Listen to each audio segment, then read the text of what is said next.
Superheroes come in all shapes and sizes.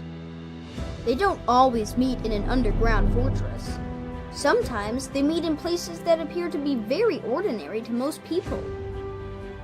But inside, there are heroes in training. Some are smart, strong, or brave. Maybe they can build cities or heal people when they get hurt. But even superheroes need some help sometimes. With your support, we can change the world. Together, we are a force that can't be defeated. Support the club. Save the world. Support your local superheroes and donate now to the Boys and Girls Club of Noblesville at bgcni.org.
Can I help you?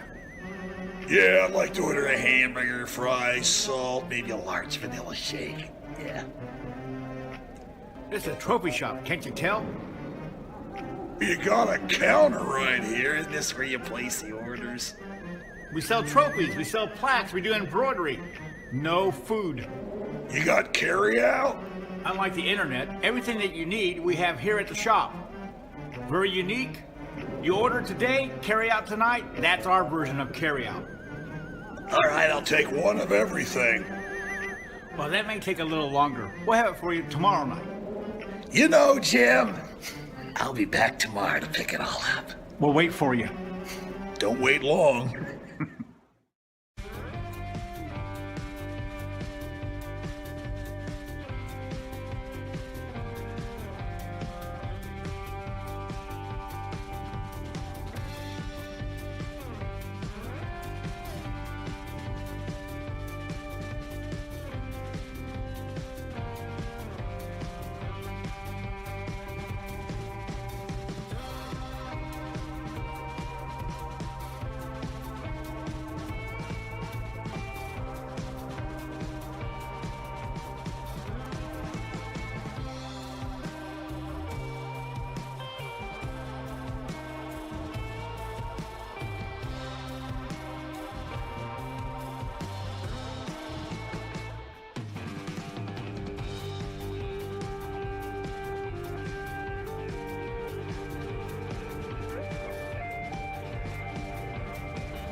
Can I help you?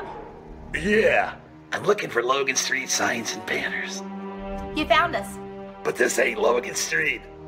This is South 10th. We moved 22 years ago. Well, how come you didn't change the name? That would have just confused people. Well, actually, South 10th is Allisonville, if you're from Fishers. Well, before that it was 37A, and before that it was State Road 37. So you're telling me that Logan Street signs and banners isn't on Logan Street anymore. It's actually on South 10th. That's Allisonville and Fishers. And before that, it was 37A and 37? So you got that straight? Logan Street signs and banners conveniently not located on Logan Street, but rather South 10th Street in Noblesville. Exactly.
Welcome to today's broadcast of IHSAA High School Football on Hamilton County TV, presented by Logan Street Signs and Banners, celebrating over 29 years in business.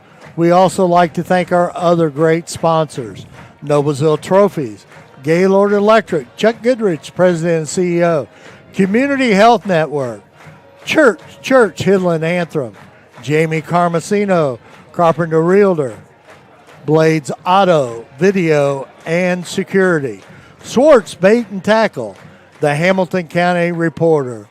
Welcome, I'm Perry Williams. Alongside me tonight is Sean Blades. Welcome, Sean. Hey, Perry, great to be here. I've been looking forward to doing this, and sort of a dream come true, but excited to be at homecoming and see if our Millers can get the ship righted and get on the winning track again tonight.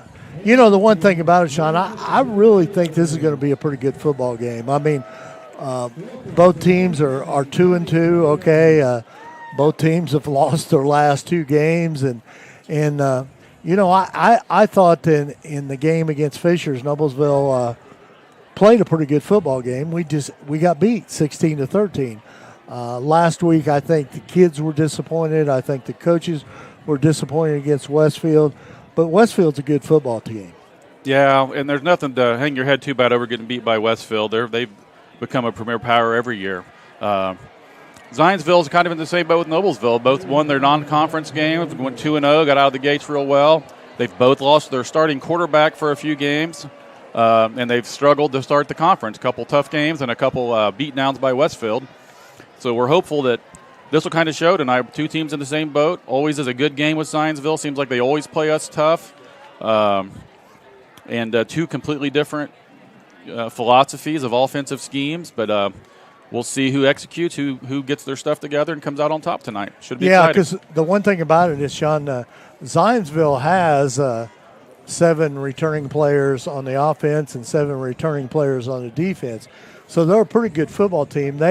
Last year, they finished 8-6 on the season and 3-4 in the Hoosier Crossroad Conference in the 5A tournament, and ended up at Lucas Oil playing Cathedral. So right. They're a fine football team, and of course they're led by Colin Price, their great running back, and he's also a great receiver. He's a senior. He's been around for 4 years with them, and a good football player. In fact, you know, before the game, you and I talked a little bit. This kid's gained over 4,000 yards in his career at Zionsville, and also caught 533 yards through the air. Well, those are big numbers, especially in the HCC, where you don't have any easy opponents week in and week out. So Zionsville seems to always have a couple athletes that can really play and get in the open field. They're trouble. He's no exception to that. And you're right, Coach Turnquist has done a wonderful job since taking over at Zionsville. And I know 2 years ago they really surprised. I believe they upset Brownsburg in the state playoffs. And then last year they made another deep run. He's definitely got things on the right track over there. And they're not an easy out. They're big. They're pretty physical. It's going to be a real interesting challenge tonight to see if the Millers are ready to get this thing back on track. And I'm not going to make any predictions or anything, but I'm a Miller, and I'm not going to hide who I'm for here. But I just want to see a really good football game. Well, let's talk a little bit about the Millers before we get to kickoff here a little bit. Talk a little bit about Logan Schaffner, because he's got a great start right now. He's got 783 yards on the ground this season. Last couple of games, he's not quite done what he did the first 2 games, but he's still a great running back. And, you know, do you have a 1,000-yard running back?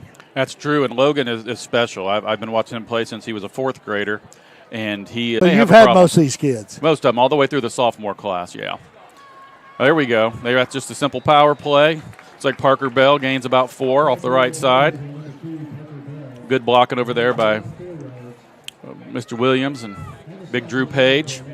So what you're looking for is that tackle tight end combo to do their job on those defensive ends, and Coach Sharp can call the plays based off of how that's looking. Now there's running power left. It's Alaric Rogers. good hard run. He is a load to bring down. He certainly is. That's a first down for your Miller. That's a really good start out of the gate. I'm interested to see, Perry, that Zionsville, I'm always curious to see what teams do because they look at film and try to figure out how did the last guy have success against us. And Zionsville's chose to come out in a four-man front. I know Coach Sharp likes to see that. That's an easier defense to block, but it's harder to get the big plays. And again, power play to the right. Parker Bell busts it open, another 11-yard gain. Great blocking. He didn't get hit until he got to the second level.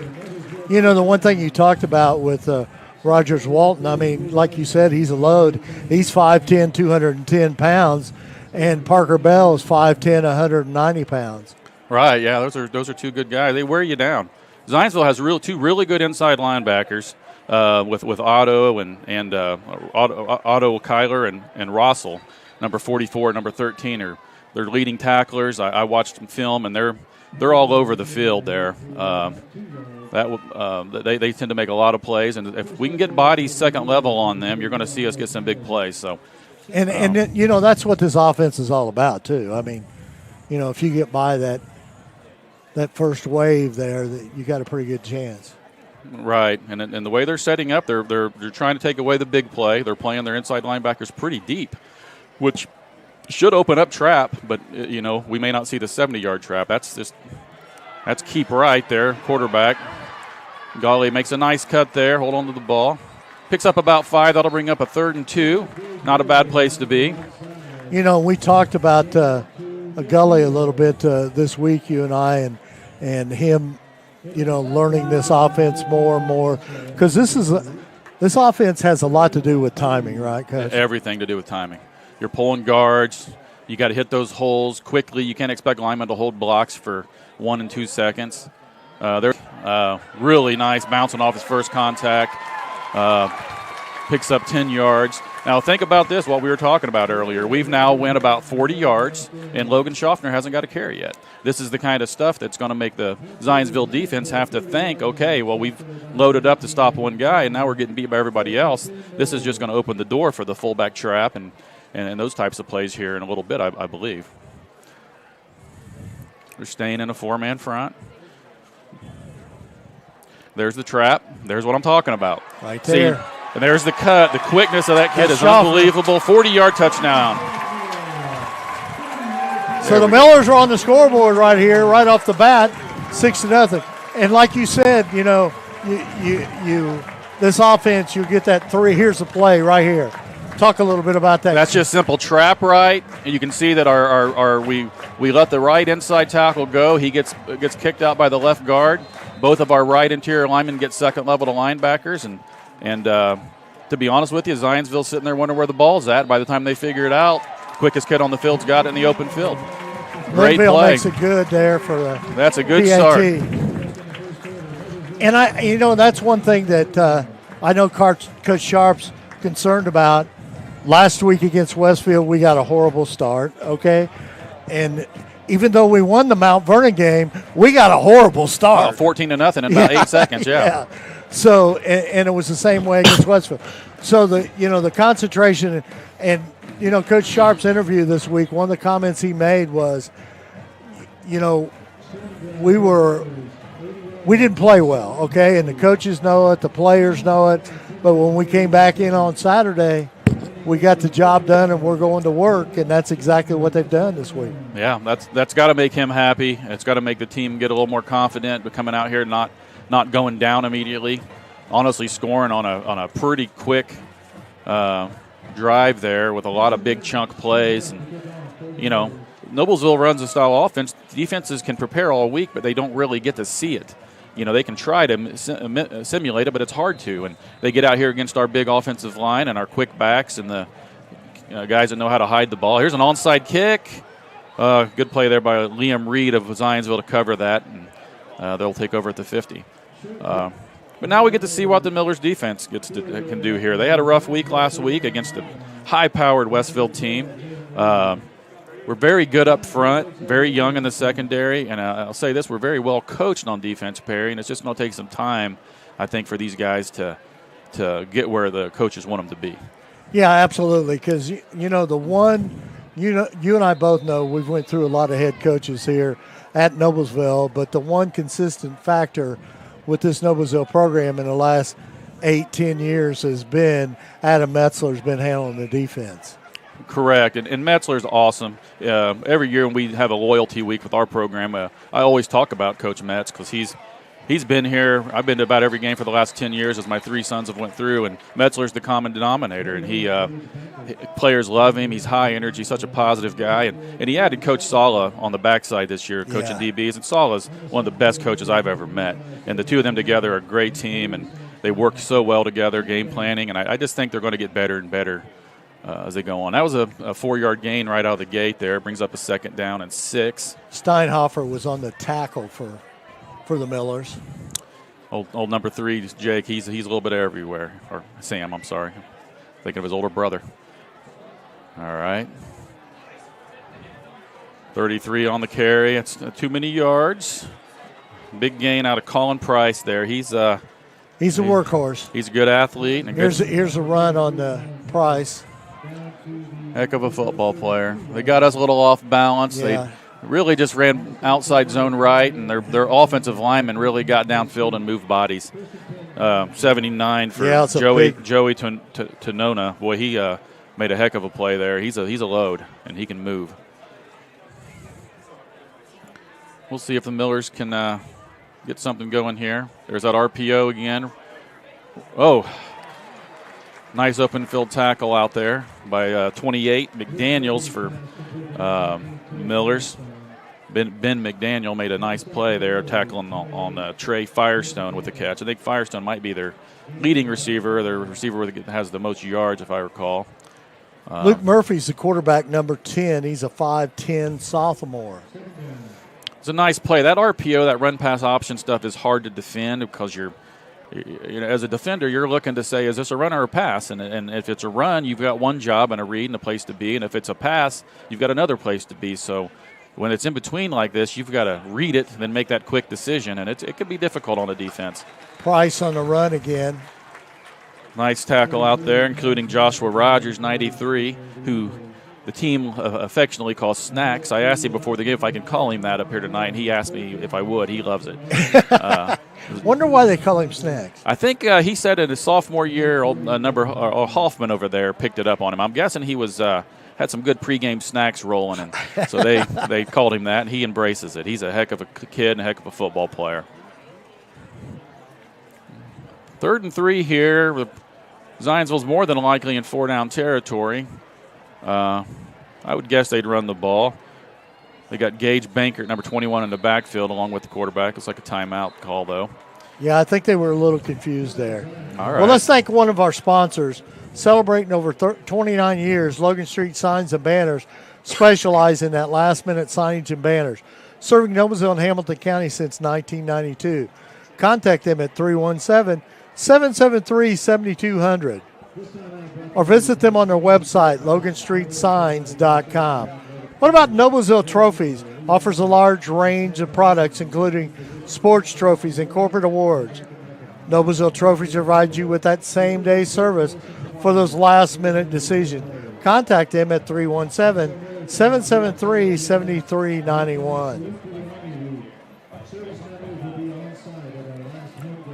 Well, it's a big 3rd down here, Perry. Looks like the Millers are coming back out. We've got Snacks at nose. We got Hastings in there. 40. 45 is Austin Hastings, sophomore. And 40 is Steinhofer. You got Jacob Hoffman. And Cesar Sierra is in there in the box. Those are our linebackers and D-line that's going to have to shut them down. We also got Gavin Kenyon, number 10, out here playing outside backer to the wide side. Little pass outside to 15. It was a little too easy. Little combo route out there. Put the corner in a spot to make a decision, and they just pick the open guy. You can only cover one at a time. Gunnar Harwick on the catch for Zionsville. Be a 1st down and 10 from looks like around the 15-yard line going in. Millers need to stiffen up a little bit here. Both teams run a no huddle. Seems to be the thing that everyone does these days. So makes for a lot more plays and a lot less watching. It's an inside run. Good job on the interior of that Miller defense there. Looks like Steinhofer was the first guy to get to him. Did a nice job rallying to the ball. Some short 2-yard gain. Brings up a 2nd down and 8 from around the 14. Also, Hoffman was in there. Drew Page has come in to play the 4 technique. Millers usually just play a 3-man front. It's a 3-4 or 50, whatever you want to call it. But it's usually got a 0 tech right on the center, and then 2 guys lined up on the offensive tackles, which is what they call 4 techs, and then the linebackers kind of vary what they do. There's that RPO again. Again, they have to execute that. It's there. Trey Speak did come up and put a nice hit on the receiver to possibly jar the ball loose, but that's a good play for the Millers now. Brings up a 3rd and 8. This is a big down. If we want to try to hold them to a field goal attempt, this is key here to keep this down to a very minimal gain, if any. Harwick was the intended receiver for Zionsville. Harwick comes from a family of good football players. His dad was their youth coach for many, many years, played college ball himself, and I believe his brother's playing up at Purdue now. There's Price on the carry, getting outside zone left. Outside. Too many yards. Good tackle by Sam Steinhofer there. Looks like it's going to bring up probably a 4th and 1. Snacks is coming back in. Zionsville looks as if they're going to go for it. Big Drew Page coming out. Yeah, they'll go for it here. Always find this interesting, and you see this more these days with so many of these spread shotgun teams, that you get down in a place like this, it's 4th and 1, and you're still going from shotgun. So you're immediately given 5 yards back, which means you have to move that ball 6 yards from that point. But a lot of teams execute it and seem to be okay doing it. Which I think is probably a smart move with, this is going to be a direct snap. Heat. He's down to the 1-yard line there. That's Price. Is that who that was? Yeah, 33. Pretty good option when you can just snap it to a guy like that and follow that big offensive line over the left side. It brings up a 1st and goal at the 1-yard line. Yeah, and the kid's gained 4,000 yards in his career, so that's a pretty good guy to give the ball to. I believe he's going to take the snap again here. Touchdown. Colin Price gets a touchdown for Zionsville. Here's the replay on it. Just a direct snap to Price here.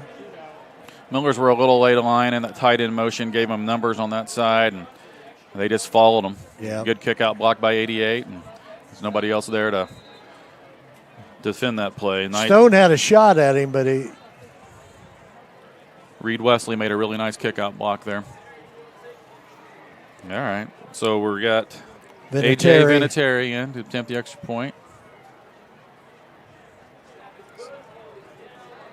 Ball game here with 4:48 left to go in the first quarter. Let's thank another one of our sponsors, Gaylord Electric, the highest performing national contractor of excellence. Since 1984, Gaylord Electric's success continues to be built upon the cornerstone of reliable resources, reliable outcomes. Insights fueled by our genuine care for people. Gaylord Electric, along with Chuck Goodrich, President and CEO, are proud sponsors of Hamilton County sports. Well, Sean, the Millers scored first, and then when Zionsville got the ball, they marched, well, of course, 50 yards because it was a onside kick, and took it in the end zone with a couple of direct snaps or wildcats or whatever you want to call it to Colin Price. Yeah, it was, thinking of last week that we ground to score against Westfield and put together long drives with a lot of 3- and 4-yard gains, and then Westfield would get a 2- or 3-yard drive. It was kind of like that, and I guess if there's a silver lining, we made them work a little harder than I felt like we had to work. It's going to come down to who can make the adjustments, who can stop the other team, maybe get a turnover. I'm sure right now, Vinatieri kicks off again. Looks like another touchback. Definitely. I'm sure Coach Sharp right now just wants his offense to execute. Don't make mistakes. We can't have holding calls, offsides. We can't turn the ball over, because he's got to feel really good after that first drive that Zionsville is going to have a very difficult time stopping our offense tonight. Absolutely. You can tell right away typically that how they're going to play you. Now they may have to try to do some things they're uncomfortable with. They haven't really worked on this week, kind of grasping at straws to try to figure out a way to stop this offense. Again, it's hard to find the ball, and by the time you find it, it might be a little too late. There's just a simple power right again, Parker Bell. That power play seems to be opening up a little more inside against this alignment. It's an off-tackle play, but the Millers work on blocking that so many different ways. He has a drill that we do it at all levels. It's called the C-gap drill, and you're just repping. If they do this, we do this. If they do that, we do this. And our guys have just gotten better and better at that. And everything should work if you execute it right. Here they go again. There's the trap play with Schaffner. He's in the open field. There he goes. I don't see any flags. It's going to be a big gain. Down to the 30. Gain of about 50 yards right there for Logan Schaffner. We got an injured play. Looks like 31, Brian Gomez-Sanchez is down well behind the play. There's the run by Schaffner. What a run. And see, a lot of times a guy like Gomez here, who's the halfback on the play, isn't in the play. These guys get tackled a lot without the ball. Absolutely. Because, the one thing Will tell you running the camera up here, there's a lot of times you think the ball is going one way and it went the other. Right. And that's the beauty of this offense. It's not only the good block, and we teach our kids that a good fake is the equivalent of 3 or 4 good blocks. If you have a good fake and 3 guys chase you, you just block 3 guys. So it's very critical in this offense to carry out those fakes. And you'll see that Noblesville is one of the only schools around that uses the high cradle. It's just even the way they accept the handoff's a little different, but it lends to making the fakes look even better. Gomez Sanchez come off the field, jogging off the field. He may have just got his bell rung a little bit or got the wind knocked out. He didn't seem to time out here. Let's hope so. He's a good kid and a very nice running back. Well, let's thank another one of our sponsors, Churchill and Anthem's Attorney at Law. Since the establishment of Churchill and Anthem in 1880, our neighbors, community leaders, businesses, and school districts have placed their trust in us to solve the most challenging legal issues. We have a rich history of helping our clients when they need it the most. Give us a call at 317-773-2190. Carpenter Realty, Jamie Carmesino is a full-service hometown realtor who has committed to helping you navigate this real estate market. Have questions about buying or selling your home? Call Carmo today at 317-490-3735. Here we go. First and 10 at 31-yard line. Zionsville just took a timeout there to try to figure out what's going on. Let's hope they didn't. There's our buck right. Very hard run by Alaric Rogers again. Gain of about 9. Well, there it's a fake trap. So you got the fake trap and then the power off of it because, again, once Logan Schaffner starts busting these 40, 50-yard chunks, those inside backers have to respect when they see him go inside. So it tends to open up the power play a little more. Millers are back in. That's just a simple trap right. That one did not get anywhere. We didn't move anybody's that time, and that'll happen. Catch us just right. It's going to bring up, looks like a 3rd and 3. Schaffner with no gain. On the tackle, number 57, Adam Longmire. He's a senior, 5'11", 191 pounds for Zionsville. Gage Gawley's going under center here again on 3rd and short. It's like this power right. That's Parker Bell. Gain of about 4 on the play to get a first down for your Millers. Again, they take one thing away, it should open up something else. And it's just up to Coach Sharp and his coaches up in the box to identify what they're doing. And they keep Zionsville guessing, right? Yes, sir. Zionsville's went to that what we call a bear front. They got their 2 interior tackles playing right over our guards. A lot of teams like to do that and try to keep those guards from pulling and getting out there. We've had teams even reach out and try to tackle your guards just to try to mess up the offense. But, again, that just opens up the power play if you're going to open it that wide. What you're seeing there's, again, buck left, gain of about 5 by Alaric Rogers Walton. Parker Bell looks a little shooken up on the play. Good sign to see Brian Gomez-Sanchez back in the game. Must be just got the wind knocked out of him, is my guess. 2nd and 6 for your Millers from their own 15-yard line.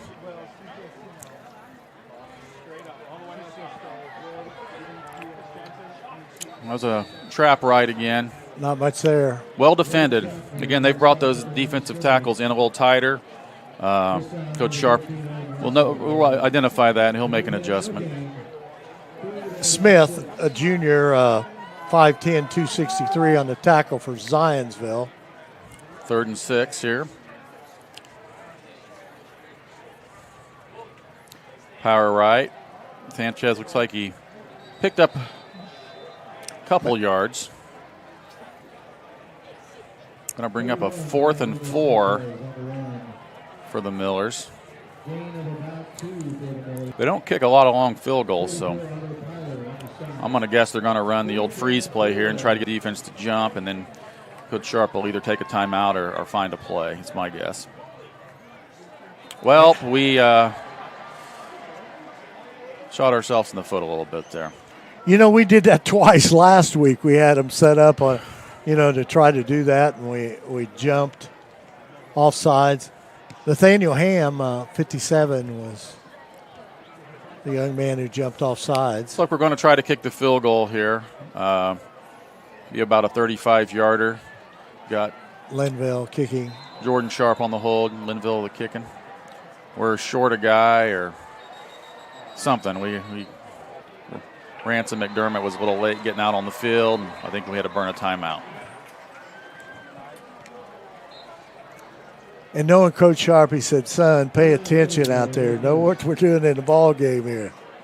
Yeah, I don't think we'll be very happy about that. And kicker actually booted it straight through the uprights on that play as well. That's frustrating. You got special teams people that are accountable for that and making sure the right guys are out there. And it gets tough sometimes. A lot going on out there. We got 1:14 left to go here in the first quarter. 4th and 9 for the Millers. Well, kicker got a good warm up there and booted it through. Let's see if we can do the same thing.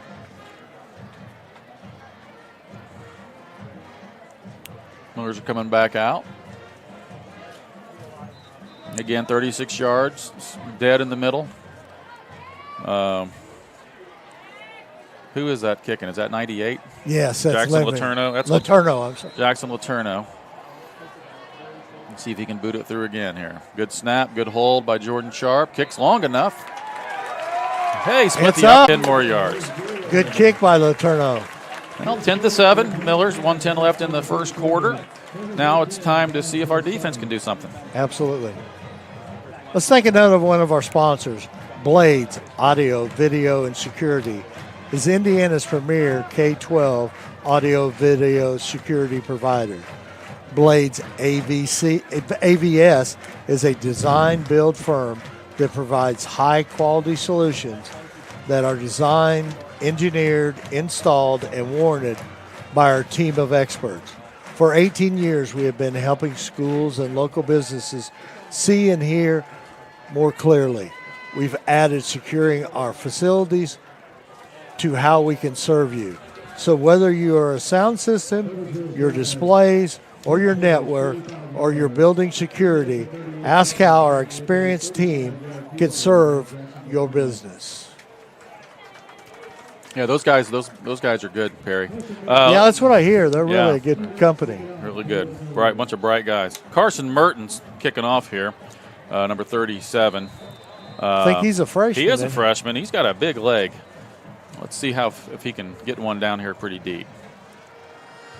There we go. Kind of pin him in a corner. I like it. I like that. Coverage looks good. 44 is first to engage for the Millers. That is Patrick O'Rourke. A little better field position than you'd like to start with, but looks like the Eagles will start with the ball 1st and 10 from their own 38. About 10 or 12 yards less than last time. You know, the one thing about it, Sean, and you know this as well as I do, you know, in 6A football, your kicking game's a huge, huge part of the game. Yeah. And Noblesville's really had a lot of good kickers come through with Chase Evans, Jack Knight. Last year, Graydon Addison's one of the best punters I'd seen. It kind of comes and goes. I mean, kids that know how to kick the football. And Letourneau's only a sophomore, so. Oh, he lost it. It's a nice throw there by Murphy, but Trey Firestone just kind of never quite got control of the ball. And they're trying to pick on that coverage there. One thing that Coach Salas brought to us on our backside, our secondary, is we do a much better job of disguising our coverages than we used to. And what you hope for is a quarterback thinks you're in a cover 2 or something, and when he goes to make his decision, it's actually in, and we can get a cheap pick here or there. We've seen it a couple of times this season where we've capitalized, and we're hoping maybe we can get one of those. They like to go to this receiver, the one receiver side. Oh, nice defense up front. Good job by the Millers there. Seeing who's getting up in the bottom of that pile because they got in the back. That's Seth Stone, number 7. He wreaked some havoc there. He 3rd and 9. Hit him straight on. 3rd and 9, Perry. We've got. This is where we got to make it. You know, Noblesville needs to make a stop here. They don't need to give up a big play here right before the end of the first quarter. Zach Lee, Jake Hoffman, Seth Stone got 3 pretty athletic guys up front here trying to make something happen. They're throwing the ball. Nice catch over there by number 81. Gain of about 14. For Zionsville. Molef. Too much time. It's 3 there, and we couldn't quite get enough pressure on the quarterback. We kind of flushed him out of the pocket a little bit, but then. It's hard to cover guys that long and not leave somebody open. It's first and 10 from the Millers 48 now. There's that outside zone run again with Price to the left side. He found a crease, gained about 13 yards there. He's a seasoned veteran, and that zone play is really just based on, which gap the defense didn't cover and putting your foot in the ground and getting there, and he's really good at finding that gap. Absolutely. That's Cole Richardson on the tackle for the Millers.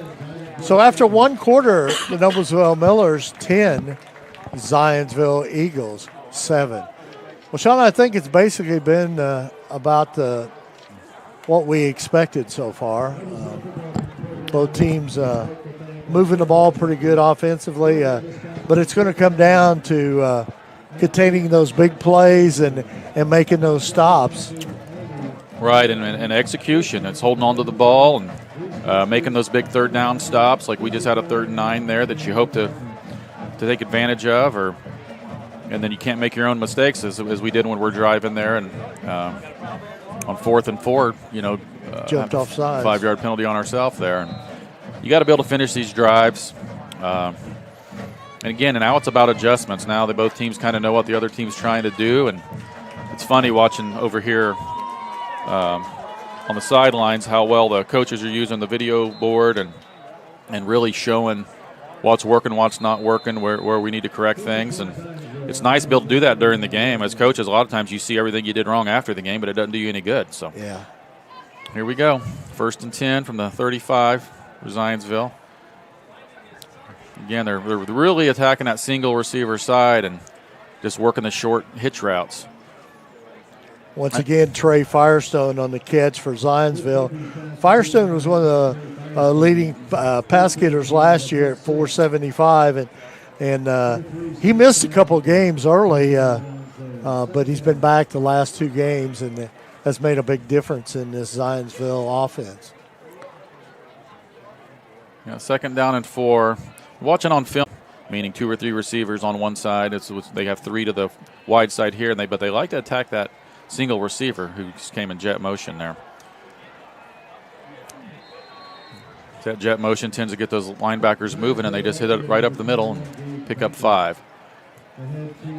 It's going to be a first and 10 from the 13-yard line. Gage Bankert on the carry for Zionsville.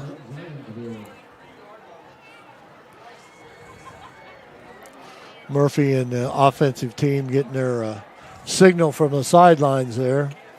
Again, we got 3 receivers to the field, to the wide side of the field, 1 receiver up top. Here's the jet motion again. A little shovel pass. Millers are stringing this out pretty nicely. Colin Price on the carry for Zionsville. Looked like they were going to get him for no gain. He ended up gaining 5. Yeah.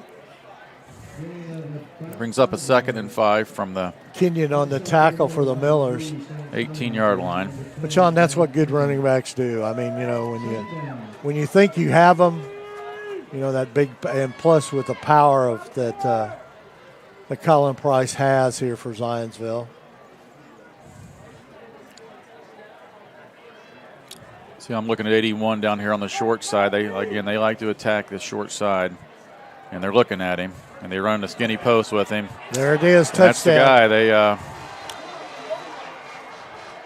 They like to get that isolated coverage. A lot of times when a team runs trips to one side, no matter the coverage, your corner on the other side is one-on-one. Here's the replay on it.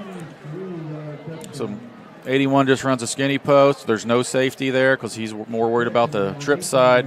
Quarterback looks him off, and it's a pretty easy throw and catch. Pretty easy throw and catch. Moloff on the touchdown for Zionsville.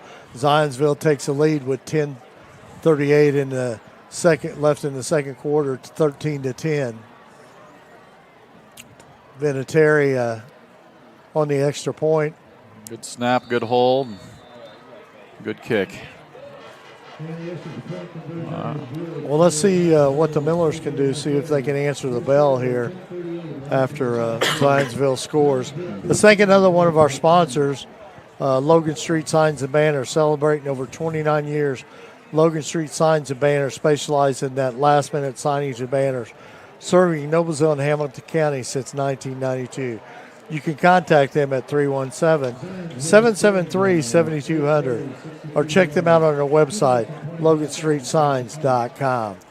What about Noblesville Trophies? It offers a large range of products, including sports trophies and corporate awards. Noblesville Trophies provides you with that same-day service for those last-minute decisions. Contact them at 317-773-7391 or check them out on their website, noblesvilletrophies.com. Well, Sean, I don't think this football is disappointing anybody so far. It's been mostly all offense. Yeah, it's been a little bit of a shootout. Each team's shown signs of potentially stopping the other guys, but again, it's about execution. A very wise coach, Coach Wimmer, told me one time that there's no magic playbook. You got two teams running completely different systems here. There's no magic playbook, but if your players buy in and believe, you're going to win. And I think you got two teams that believe in their systems, believe in their coaches, and it's just really about execution now. Sean, I think that's the one big thing that I see from the Noblesville team this year compared to last year. I think these kids believe. They do, and also it's your assistant coaches too. I think there's a lot of coaches on the staff that buy in and believe, and it just helps you as a leader to, if you're all on the same page and you're all teaching the same things and believing the same things, good things are going to happen, and we definitely have a lot more of that than I've seen in a while. Looks like they're going to come back out with Rogers and Schaffner. I believe that Sanchez is out there, Brian. Can't really see. Let's see how the Millers choose to start this drive. 1st and 10 from their 20. That's what they call flour. It's Logan Schaffner. Schaffner to the 40, to the 30. Down to the 20-yard line. Gain of 60 right there on 1st down. Now, see, that's a wrinkle, Perry. That's the power play with the fullback. Here it is. Let's take a look at it one more time. Again, Schaffner gets out in open space there.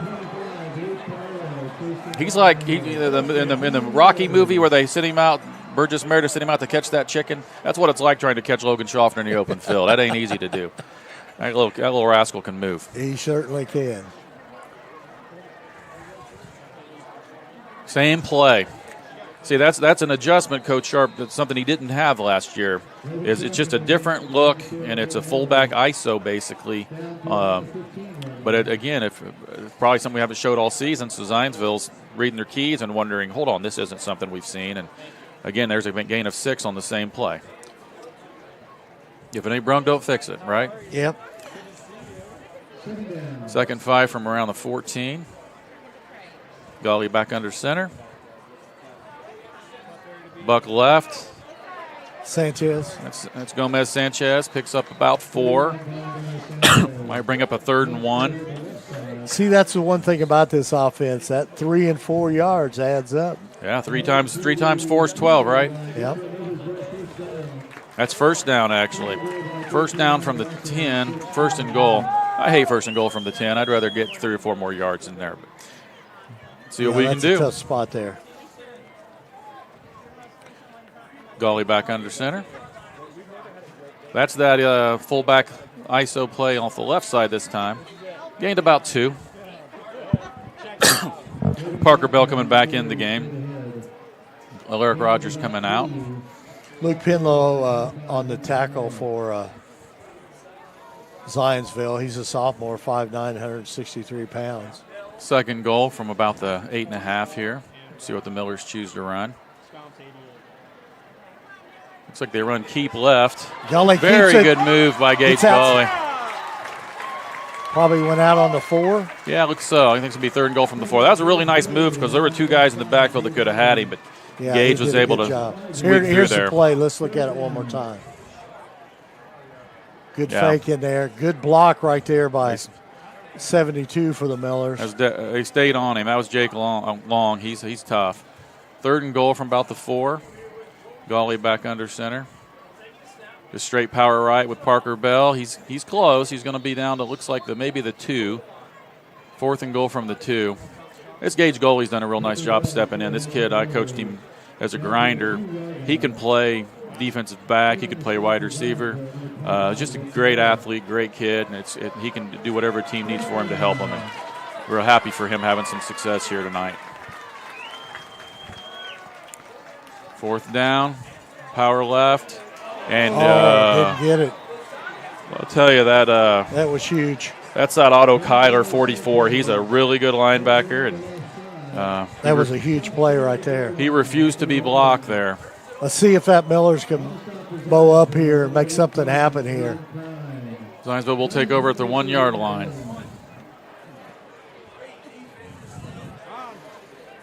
You know, you just got to refuse to be blocked. That's what you want your defense to do, and it looked like that play. They kind of gutted it up and it refused to be blocked right there on those last couple plays, and it was not easy gains for the Millers. 2 times now we've taken the ball down the field. One we jumped off sides on a 4th down, and this one we came up short. I mean, we're moving the ball. Yeah, we're dominating the time of possession. We got to put it in the end zone. Again, we got trips left here.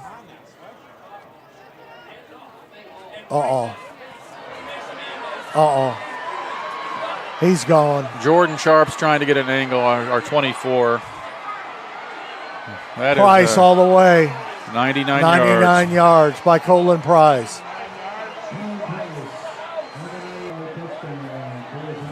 Let's watch it again. Price just out races everybody, really. Sharp tried to get the angle on him, but Price was. Yeah, Cam Wilson tried to get the angle as well. Price is just a little too fast for everyone. And that was just a simple outside zone left play, and he saw a gap inside that didn't appear to be covered, and he put his foot in the ground and got where he needed to get. He just got a really good feel for how to run that play. Vinatieri on for the extra point. Hold by John Zimfer. Bobbled snap. Fire play. They did try to throw it. Nothing doing now. That could come back to haunt them, 20-10. I believe that was a good snap. Just I think it just went off his hands. Yeah, yes, sir. Gaylord Electric is the highest performing national contractor of excellence since 1984. Gaylord Electric's success continues to be built upon a cornerstone of reliable resources, reliable outcomes, insights fueled by the genuine care of people.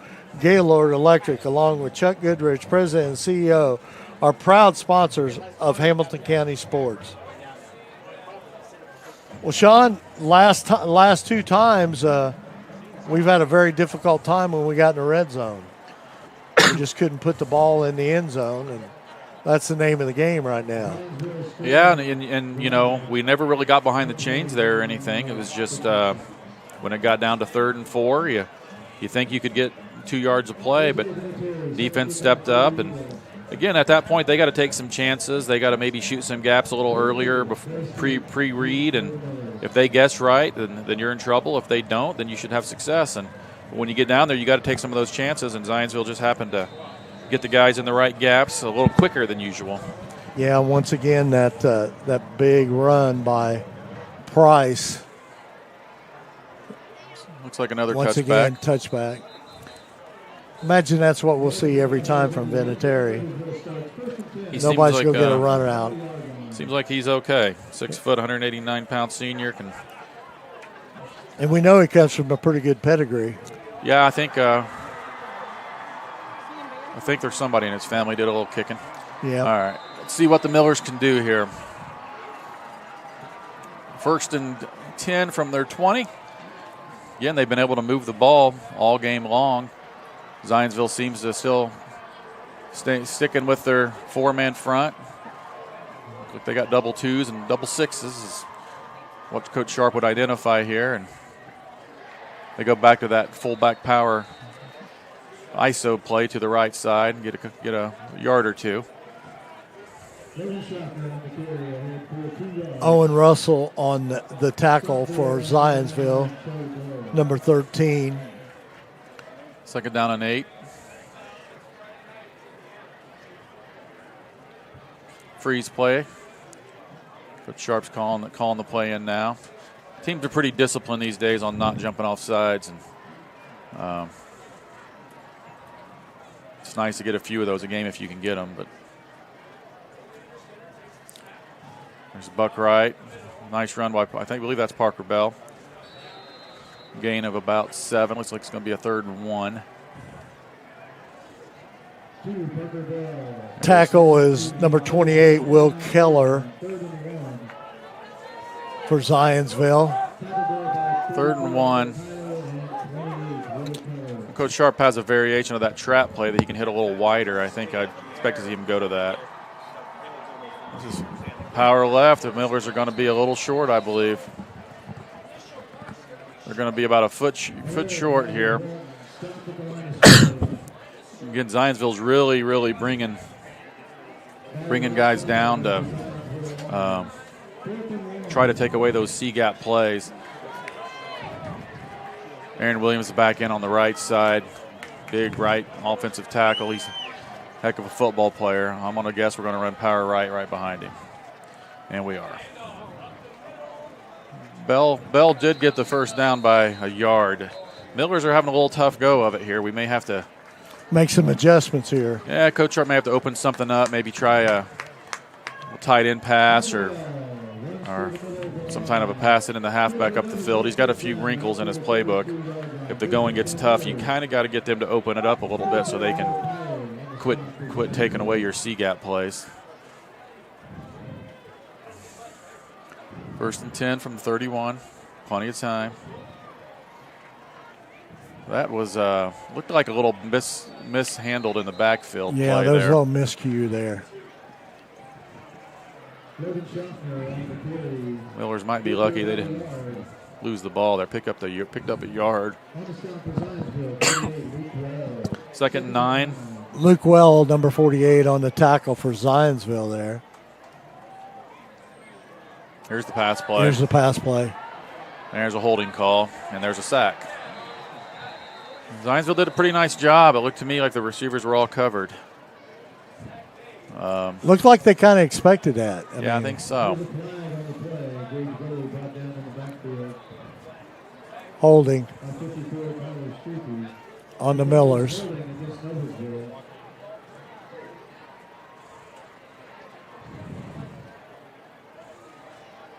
So we're going to definitely have to punt the ball here. Well, we got second down and Third down. I'm sorry, it's third and 8. so they declined the penalty, actually, and just took the sack. 3rd and 15. Now we are in a little different formation here. We got 2 wide receivers. Widgets in the game.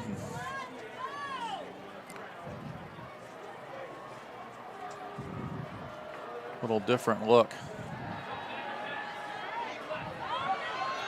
Nobody's open. Nope. 4th and 15. It's basically had to throw away right there. And he did a nice job. Look, we ran 2 receivers on routes, and both were pretty well covered. It almost looked as if Gawley thought we were setting up a screen or something, but there wasn't any receivers underneath. Millers are punt team's back out. Looks like they're missing a player. They're probably going to have to burn a timeout. Yep. Really been struggling on special teams personnel. That's 2 timeouts they've had to burn due to it. Well, let's thank another one of our sponsors while we got time here. Sean, Jamie Carmesino is a full-service hometown realtor who is committed to helping and navigate real estate market. Have questions about buying or selling your home? Call Carmo at 317-490-3735.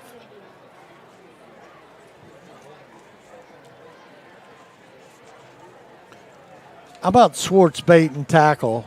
Sells live bait, name brand tackle. We seek out almost everything fishing. We are progressively becoming the #1 place for all your fishing needs. We also have informed fishermen that will get you what you need to catch a fish. Miller's back to punt. Good snap. Kick is very short and very high. It's Fair catch there in the 45-yard line by Price.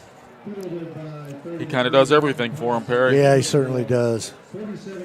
He certainly does. He's a complete football player. This is a critical drive. The Millers are still within 10 points. Got to make a stop here. Yeah, you got to make a stop. And we did receive the opening kickoff, so Zionsville will get the ball to start the second half. So the game could get out of control pretty fast here if we don't make a stop defensively. Got 4:31 here left in the third. Down by 10. Zionsville's playing with a lot of confidence. Looks like they're going to go with a 2-by-2 set. Price in the backfield alongside Murphy. RPO. Quick pass to the slot receiver on the short side of the field.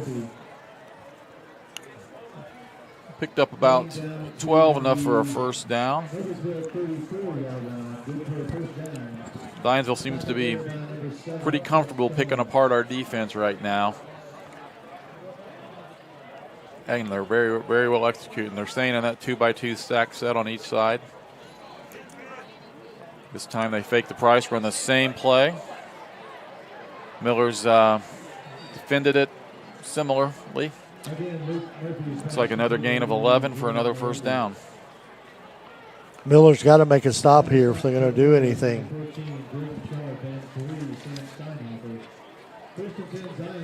Steinhofer was on the tackle for the Millers.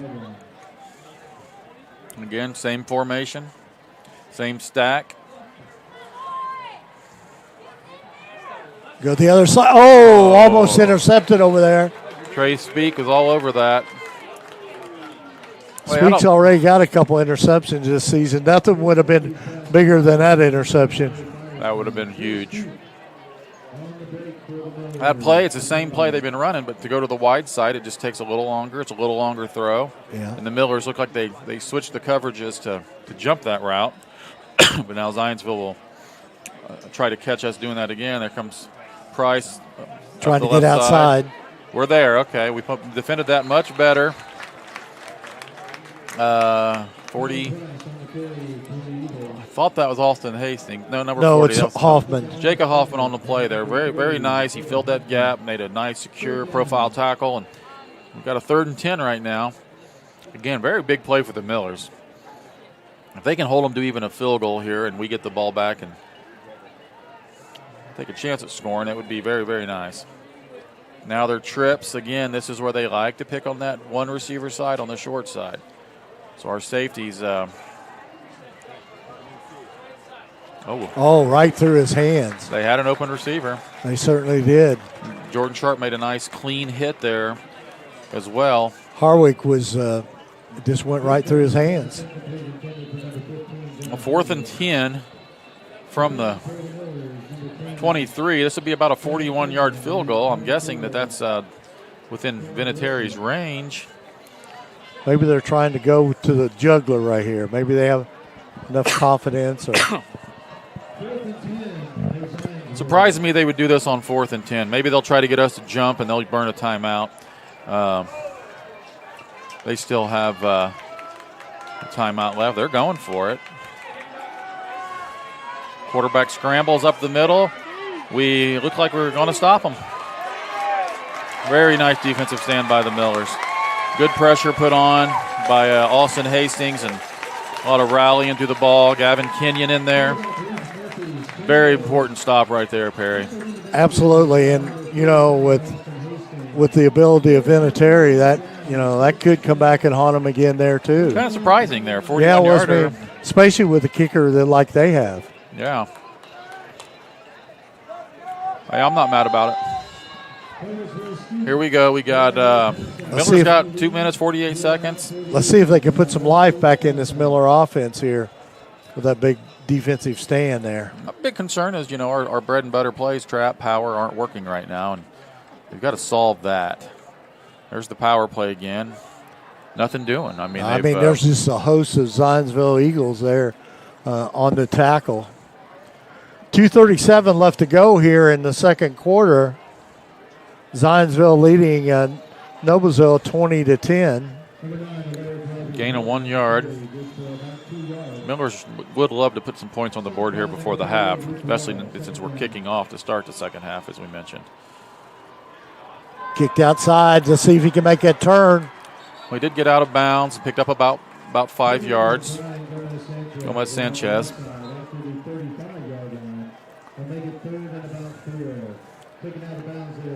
Third and 4 for the Millers here.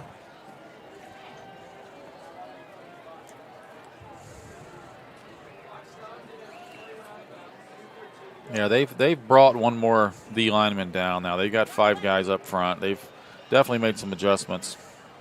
And we have been able to. Oh, nice job there.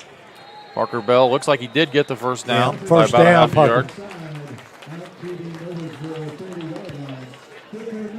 Most of that. Bell can really play, and he's probably our most explosive running back. He's just not been able to stay healthy this year. Yeah, they've definitely changed some things. Let's trap right. Schaffner gets him about 4 yards. Down to 1:46, and the Millers only have 1 timeout left. We've had to burn 2 timeouts on special teams personnel issues, which kind of things that drive a coach crazy. Yeah, because when you need those timeouts, you don't have them.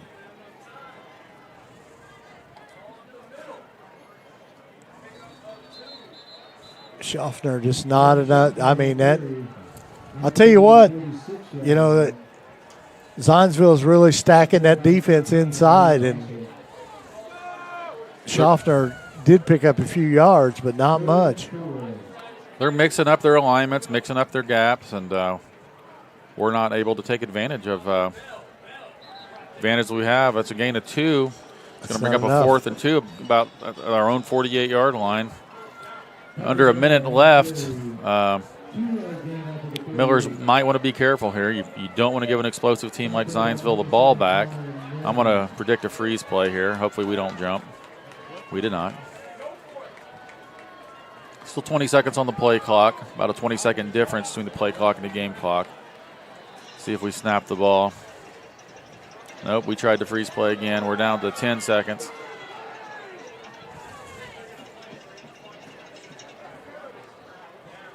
He'll take a timeout, I believe, here with 1 second left on the play clock. He does. Probably a smart play by Coach Sharp. You don't want to give him the ball back with too much time. And, you know, with this offense, we're not exactly a 50-yards to play team right now. So let's thank another one of our sponsors, Blades Audio Video Security. Is Indiana's premier K-12 audio video security provider. Blades AVS is a design-build firm that provides high-quality solutions that are designed, engineered, installed, warranted by our team of experts. For 18 years, we have been helping schools and local businesses see and hear more clearly. We've added securing your facilities to how we can serve you. So whether it is your sound system, your displays, your network, or building security, ask how our experienced team can serve your business. Here we go. Looks like we're going to punt the ball. They're going for the block. Good snap. Pretty good line drive kick, end over end. Nobody back to return it. Just let it roll a while, guys. Let it roll. Oh, hurry up. Oh. 10 seconds left. Going to be a touchback. Definitely do not want a big play here. You know, long snapping, punting, it's a different game in itself that you got to teach. And we happen to have a really great long snapper coach, Connor Sullivan, on the Grinders, and he does a wonderful job teaching our kids how to long snap. And it's an art, you know, and it takes an athlete to teach it. So it's a tough game. A lot of times you'll see that long snapper gets down there on those punts first too because he doesn't get blocked. You're not allowed to touch him. So it's kind of nice if you can get an athletic kid down there to snap the ball and cover the punt as well. They brought the house there, though, Perry. They definitely didn't have anybody back to return it. Well, we're back in a deep, deep cover shell. 3 safeties deep. They're just going to run it. Not a bad call with that kid, Price. That's a pretty good risk, isn't it, to take? Snacks and Stone, and Cesar took care of that, though. Takes us to halftime. All right, well, here with the half, before we go to commercial, let's talk about maybe some of the things that the Miller coaching staff will be talking about to the players at halftime. I think from the offensive standpoint, Coach Sharp's going to look at the film and realize that Zionsville's made an adjustment on their 4-man front. They've walked down an outside backer that's kind of playing what he would call a loose 9 technique, wide on one side, and they're mixing up their shifts. But, you know, Coach Sharp will tell them it shouldn't matter. They prepare for everything. So they've got to figure out what are they doing that's taking away our trap, taking away our power. Because if you can't run trap and power in this offense, you can't do anything. So they'll have to make those adjustments, find out what it is, where it is they're missing, and improve that. And defensively, they did figure something out a little bit that last drive, Perry. It looked like we held them to we defended the outside run better. Once we made the adjustment on those, they were hitting us with those quick screens. Our secondary attacked better. So I think defensively, they've been going through it on the sidelines, and we actually got to stop that last series. They just got to continue. We're going to need more stops, and we're going to need to figure out what happened with the offense. We're going to turn it over to public address announcer for. Fans Devin Joe Markham are being recognized tonight as Grand Marshals of the 2020-yard homecoming. They were chosen for their contributions to Noblesville schools as social studies teachers, coaches, and education leaders. Deb started and finished her teaching career at Noblesville High School. During her 30-year tenure at NHS, she taught a variety of social studies courses and is most proud of developing the curriculum for honors world history and transforming to AP world history. She taught summer school economics for over 15 years. Early in her career, she was an assistant volleyball coach, junior varsity girls basketball coach, and varsity tennis coach. Deb coached the cheerleaders for 13 years, spearheading the co-ed cheer squad and the move to cheer competition. She coached or sponsored a club for 38 of her 40 years at NHS. She sponsored student government when the tradition of mini Olympics began. She was class sponsor, supervising floats, organizing proms, and chaperoning dances.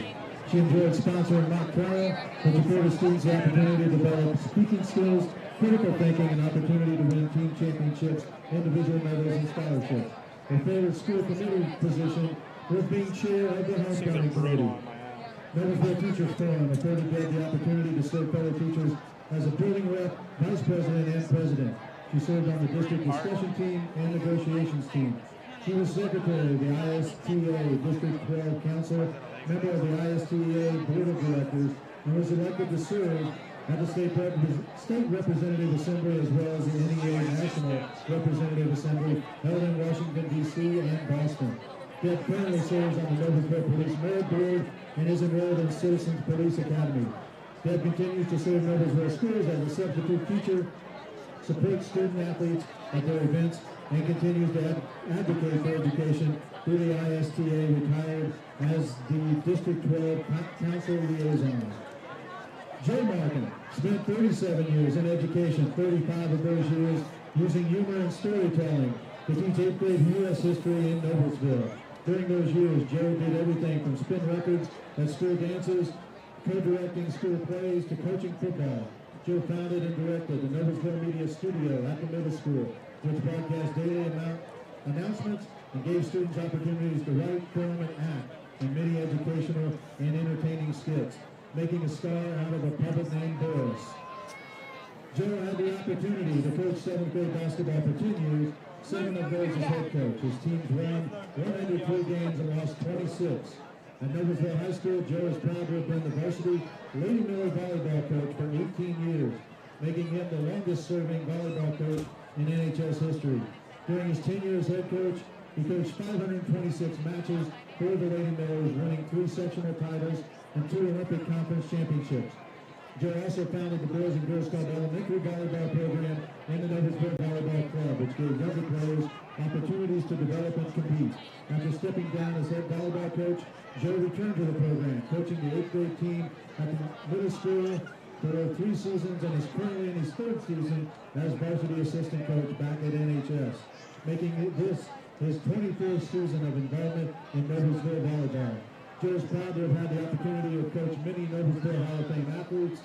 He also supported his fellow teachers on district discussion and contact negotiations teams. Mr. and Mrs. Markham have been married for 33 years, and their life has revolved around Noblesville schools and Noblesville athletics. Their daughters Lee and Lynn are former Miller athletes, graduates of NHS, and successful adults. Deb and Joe will always consider Noblesville schools as family. At midfield, Eric Gunderson is presenting the Markhams with a plaque commemorating their service as Noblesville Homecoming Grand Marshals for 2021. Miller fans, please join me as we honor 2021 Noblesville High School Homecoming Grand Marshals Deb and Joe Markham. Thank you for your friendship, dedication, and representation of Noblesville schools and their athletics.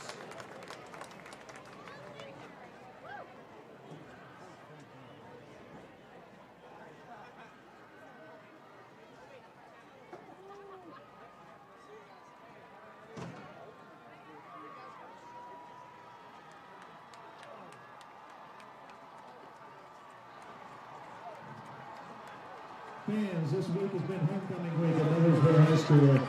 Today's Mini Olympics, an event held here at Beaver Materials Field, culminated the week with an outdoor fun time for Noblesville High School students.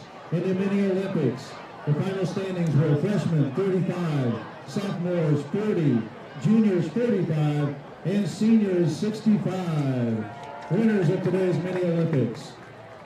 For the floats for homecoming week, finishing in 4th place, the freshmen. 3rd place, the juniors. 2nd place, the sophomores. And the winners of the float competition were the seniors.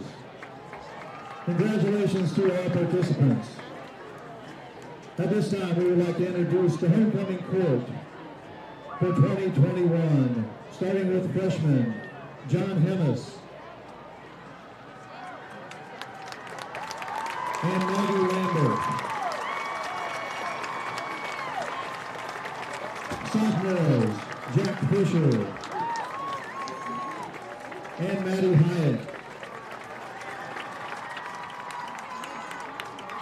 Juniors, Robbie Butler and Jose Flores.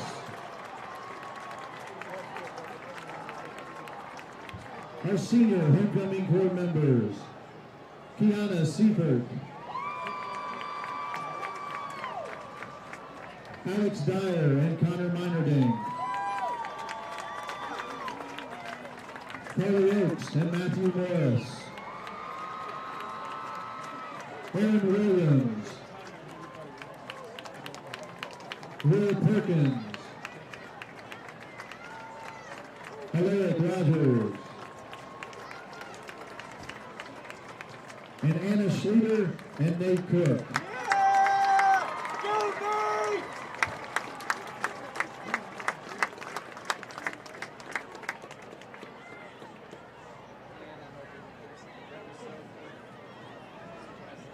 At this time, Noblesville High School student government would like to announce the individual named as homecoming royalty for this year. The 2021 homecoming royalty title goes to Kiana Seifert.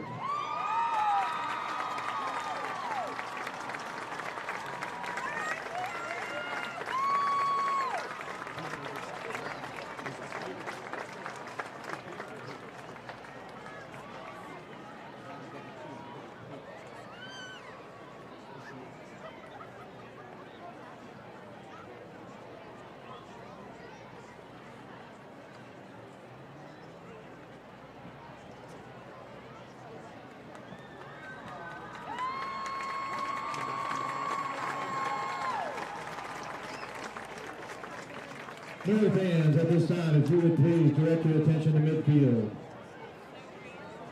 Tonight we will be honoring the 25th anniversary team from 1996 who celebrated their 25th anniversary year last year, but due to COVID, we were unable to honor them. We will also be honoring the 25-year anniversary team from 1997 and the 50-year anniversary team from 1972. First, please help me welcome the 1996 Noblesville Millers. The 95-96 Millers finished the season with a 4-6 record. Highlights of the year were beating Jay County on homecoming and thumping Lafayette Jeff in the first round of sectional to advance to the second round.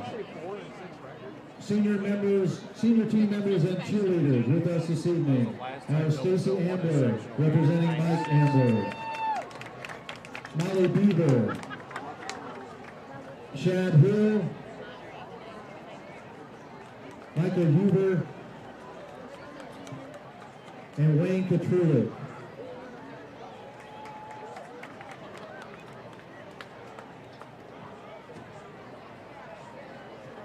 Miller fans, the 1995-96 Noblesville Millers.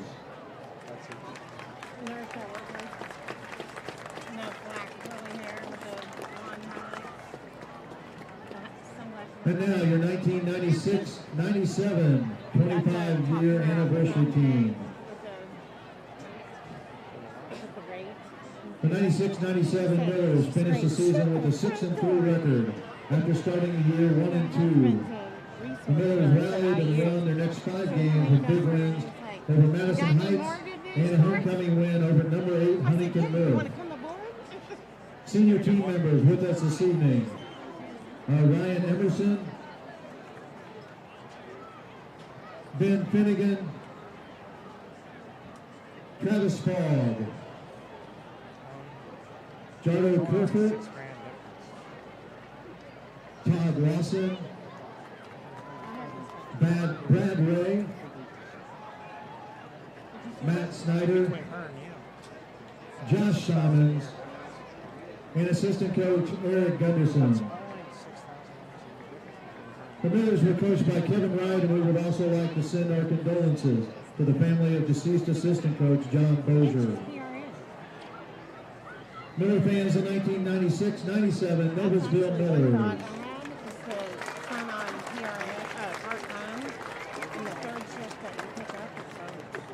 And finally, fans, your 1971-72 50-year Noblesville Millers anniversary team, also known as Belden's Bombers.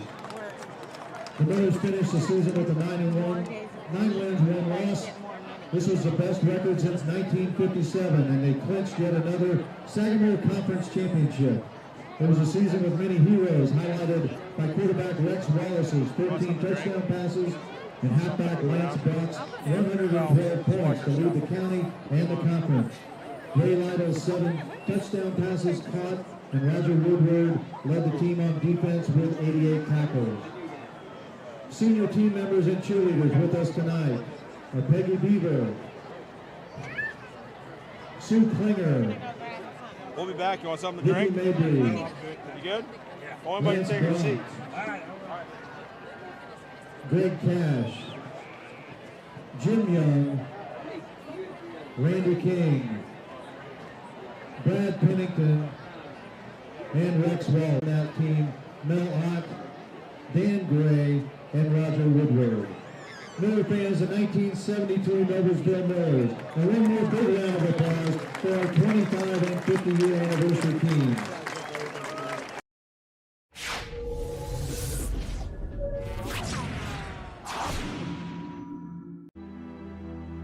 Superheroes come in all shapes and sizes. They don't always meet in an underground fortress. Sometimes they meet in places that appear to be very ordinary to most people. But inside, there are heroes in training. Some are smart, strong, or brave. Maybe they can build cities or heal people when they get hurt. But even superheroes need some help sometimes. With your support, we can change the world. Together, we are a force that can't be defeated. Support the club. Save the world. Support your local superheroes and donate now to the Boys and Girls Club of Noblesville at bgcni.org.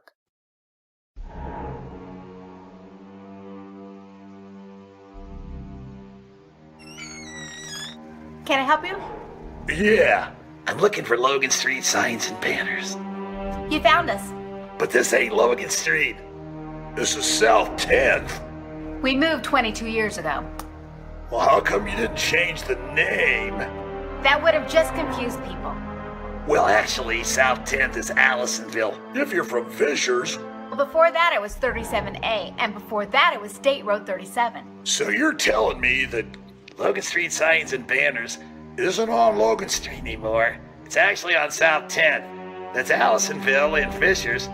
And before that, it was 37A and 37? So you got that straight?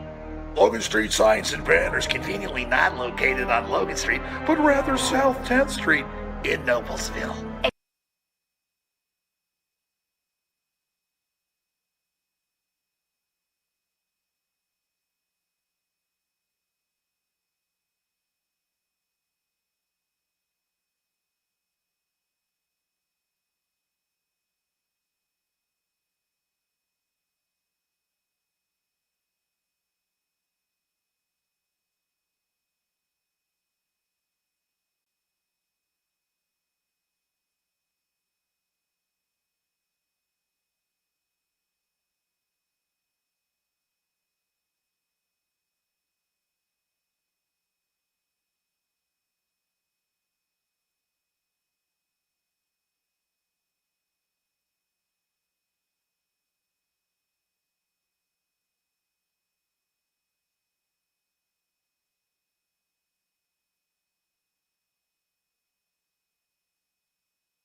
Well, we're back here at Beaver Material Field with the score here at halftime. Zionsville 20, Noblesville 10. Sean, a little update. There's a lot of big games going on around central Indiana, and one of the big ones in Hamilton County right now is number 2 Westfield against number 6 Southeastern, and we're in the third quarter, about halfway through. Westfield leads 28-14. Yeah, those are two very good teams, two very well coached teams. Coach Gilbert obviously has built a dynasty over there in Westfield and turned their program around, and they're really always a tough out, and they're really loaded this year. And I'll tell you, one of the guys that a lot of guys don't know about over at HSE is Mike Kelly, who is a friend of mine for many years. I actually went and visited him several times when he was down in Seymour with his first head coaching gig, and you aren't going to find a better man than Coach Kelly over there, and he is leading that program. He's got a lot of kids that haven't played football in a couple of years. He's got them back out playing. He's turned the culture around, turned the program around, and he's going to have a lot of success there. And he knew going into this game with Gilbert it was going to be a tough one. And it looks like they're playing them tough. 28-14 is not bad, and I believe those are the two best teams in the conference, in my opinion. Brownsburg may have something to say about that. But And you know as well as I do, no matter how this game comes out, they're going to see each other in about 5 or 6 weeks come sectional time, because the sectional Southeastern, Westfield, Noblesville, and Fishers. Yeah. So, you hate to lose any game, okay, but you know that you're going to get another shot at possibly them again if you do lose. Right, and that's the thing about Indiana football is you can have two top teams face each other right away. Last year it was looking like that was going to be the case too, but Fishers came in and upset HSE in the first round of sectionals. Coach Funk got that team playing well, hitting some big plays, and they're never an easy out either, and you hope that the Millers aren't. The Millers are going to give everybody difficulty when we're blocking well and we're moving the ball. But, yeah, those two teams more than likely are going to see each other again, and it's going to probably be year after year right now with those two kind of guys leading your program. I don't see them having too many down years. No, and football's strong here in central Indiana, and we both know that, and we're very, very blessed to be a part of it. I mean, two old guys sitting up here, or at least I'm old. You're still a youngster. I'm getting there. I'm almost half a century here. Yeah. It's right around the corner. But we're getting ready to kick off this second half of football, and I guess we'll find out pretty quick here in the third quarter who's made some good adjustments and who hadn't. We'll see. We're finding out that the referees don't have very good hands the way they're throwing the ball around there. But absolutely. 37 for the Millers is prepared to kick off. That's Carson Mertens again. Curious if the Millers will kick it deep. I would assume they will. You don't want to give them the ball in good position, especially after your defense did just have a stop. And the HCC's legit. You got the MIC, you got the HCC, and you got everybody else in the state, in my opinion. And this conference is loaded. Here we go. Pooch kick filled at the 20-yard line. Miller's struggling to cover it again. Brings it out to the 45. I can't see across the field. Number 8 on the return, Wyatt Sealers for Here Zionsville. it is again. Very it nice gets return. about right there at the 20, but we're giving up too many yards here on the kickoffs too. I mean, yeah, good blocking. Looked like I saw a hold in there, but again, it's hard to see all that every time. So they took it out to the 45 here. So they got good fielded position again. Yeah, as a coach after that, you just think, well, shoot, I might as well went for an onside kick. Here we go with trips right. Single back set with Murphy in the backfield. Looks to throw again, attacking that single receiver side. Gain of about 5 yards up there. Tackle made by 24. That's Cameron Wilson. Cameron's a sophomore. Again, that's why the future's so bright. We got a lot of young guys playing, sophomores on that defensive side that have really stepped up. Cameron's a really good athlete, a young kid, good parents, and he's going to be really a special player. Millers really were jumping that trip screen there. Absolutely. Looks like we about got in there. That's 21 Cole Richardson. Again, another sophomore. These guys are all on my first grinder team. And, a lot of guys don't realize in a 6A program, as a sophomore, to even get on the field is a blessing. It's not easy. No, it's not. And your really, really good teams aren't going to have a lot of sophomores on the field. So these guys that are getting a chance to play, hope they realize how much of a blessing it is for them. Looks like the Millers are made a few adjustments. Coverage is better. 3rd and 6 here. Murphy's back to pass again. First a 10-yard hitch route. Caught by Firestone out there between 3 Miller defenders. Just they found the hole in the zone and took advantage of it. You always wonder that when you're at home watching or you're in the stands watching, you're seeing one guy catch a ball and 3 defenders around him, and you wonder how that's possible. But, they work on it, and they work on finding those seams, finding those holes, and it's up to that quarterback to get the ball there at the right time. And he did that. Looks like a little false start there on the Eagles. Be 1st and 15 from the 45. That helped the Millers a little bit, get them behind the chains. I believe that was going to be a pull and a pass again. They were faking the ball to Colin Price. Sean, a question here. One of the things that the Millers don't seem to get to the quarterback too many times is that because of the way we have our defense set up? Or? A lot of times against these spread teams at 50, you can see we only have three defensive linemen. So the only way to get someone else there is if we send a blitz with one of our 4 linebackers, and it just doesn't always happen now. Good job right there. That's Alston Hastings. I'll tell you, that kid right there is a great football player, great kid. Again, another sophomore. It's funny to see he was an offensive lineman a few years ago when he was in youth ball. Now he's just tall and fit. His dad is one of our coaches. He's up in the booth right now. Jeff Hastings, very good football player for Noblesville back in his day. He's got great hair. Jeff's an awesome guy, and Austin's an awesome kid, and it's good to see him out there. He's made a lot of plays this year. We're trying to dump it off at the flats. We have the numbers. We have 2-on-1 against Price, and we did the job. Sam Steinhofer's out there. Cameron Wilson's out there. That's what we got to do. We adjust. I mean, we can see already this second half, the Millers have made some adjustments now. Right, and if you're a guy like Cam Wilson out there getting a chance to play as a sophomore, you're in the open field against a senior like Colin Price, and you just made a play. That just helps you believe in yourself a little more, knowing I can play physical, I can play with the best guys out here, and that's good for the kids, it's good for the team, and it gives them confidence to know they can do the job against, it's a big deal when you're a sophomore playing against an 18, 19-year-old man. It's a little different than what they've seen before. Okay, there's a little pressure, Perry, as you talked about. They're throwing it up for grabs. Oh, my goodness. Oh, man. I mean, I don't. Hard to defend that. Absolutely. I mean, here it is again. But we did put a little pressure on there. We brought an inside backer, Steinhofer, but the quarterback was able to step up in the pocket. 2 receivers, both well covered, and goes through one of them's hand, and touchdown. Aiden Crane makes the play. The one thing about it, we haven't said much about it, but this Murphy kid, sophomore for Zionsville, this is only his second game. He's done a good job. He really has.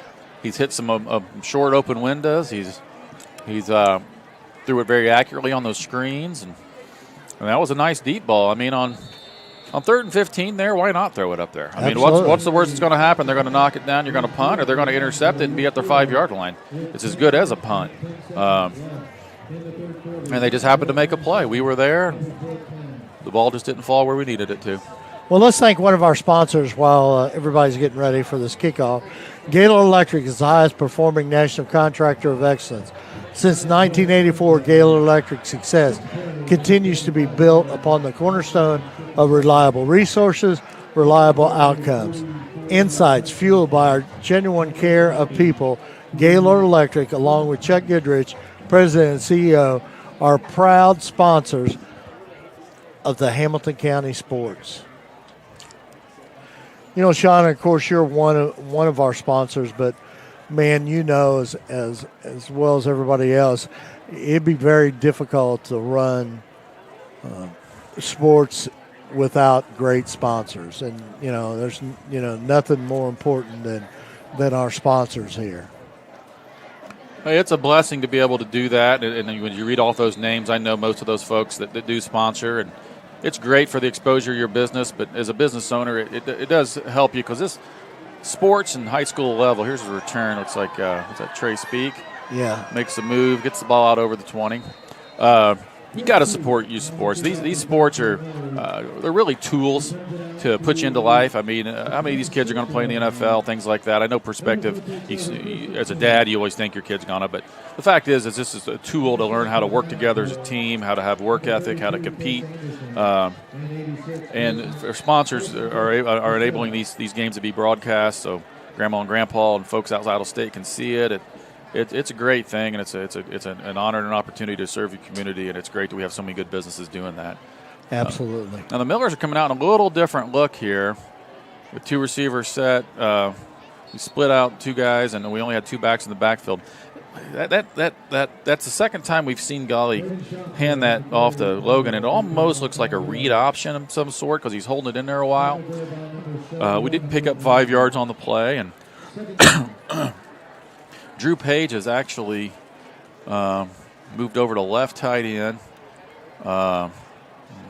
We're strong left here. We don't have a right tight end, I don't believe. We're definitely trying something a little different. It's looking like working we've a little bit opened there. some things First up. down. There's 7 yards on a trap play. Again, same play, different formation, gives the defense something to do.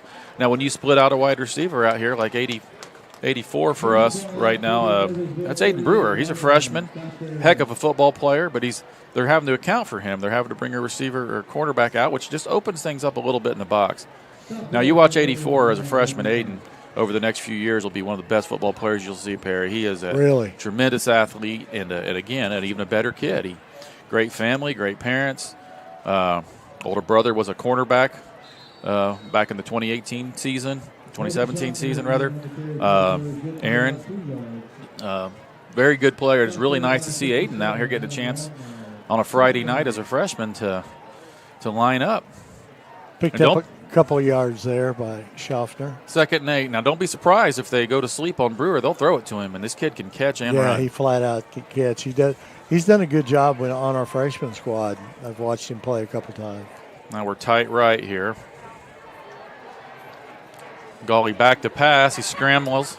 He's a good little athlete himself. There he picks up the first down. I believe he got it, Perry. If not, he's awful close. Now we ran a three receiver route there, and they all ran deep. So I'm curious to see if we mix it up a little bit and come back and run something underneath. I felt like the last couple times we've done this, we send the receivers deep. It looks like the underneath stuff would be there because those linebackers are really coming up to fill for those inside runs. Millers are back to their traditional tempo T here. Again, gives them something else to think about. I like the idea. That's just a strict power right. Parker Bell off right tackle. Picks up about 3. Just gets the ball just across midfield into Zionsville territory. It's critical, Perry. We need to score here. We need to get on the board. Our defense is showing signs we could stop them. But we've got to put some points on the board on this drive to stay in this ball game. Absolutely. 2nd and 7, staying in our traditional T. And we've mixed it up quite a bit here. Yeah. You give the defense more things to prepare for, more things to look at. And, more decisions during the play, the better. You want the other team to be kind of making decisions during the play. There's a little trap play, again, maybe a yard. If they can, as a defensive coach, you just want your players to know where their alignment is. If your player has to stop and think a little bit, that's an advantage to the offense. Longmire on the tackle, number 57 for Zionsville on that last play. 3rd and 6 here. Golly calls out the signal. Good sharp calls into plays.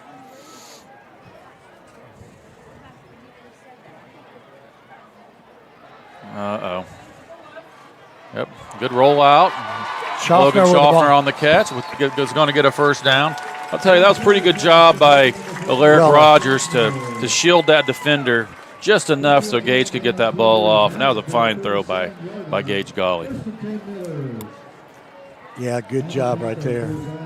That play was almost blown up, but again, that extra effort by Rogers to make a key block there. Logan Schaffner can do a little bit of everything. I believe he could. He could probably come here and announce this game better than we're doing. He probably could. That kid's something. He probably could. All right, there's Gomez Sanchez off the right side. Now we're looking a little bit like the old Millers, getting 3 or 4 yards a pop. Officials got a timeout on the field. Got a helmet pop off for Zionsville. Cho Dahl on Zionsville. He ran off the field. By rule, you have to when your helmet pops off. 2nd down and 7.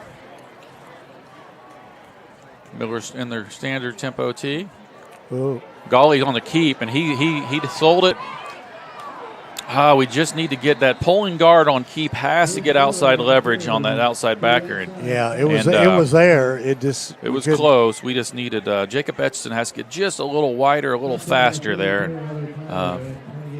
Easier said than done because I believe Zionsville read that, and if you can't get that outside leverage, it's hard to get that pin block there. We're getting another timeout on the field here. What's going on? 99's back in. So we're back at 3rd and 7. Definitely 4-down territory from your Zionsville's 34-yard line. See what we can pull off here. Zionsville's still in their 40, but they've walked down. They're both outside backers. So it's now that was Schaffner. Wasn't much there. That was that fullback lead. Now they're coming back in with Brewer and Widget and Parker Bell. Looks like they're going to shift to more of a spread here. 4th and 8, the 35. Perry, I look for him to either throw it up to Brewer or more than likely some sort of an underneath screen to Schaffner. We are under center.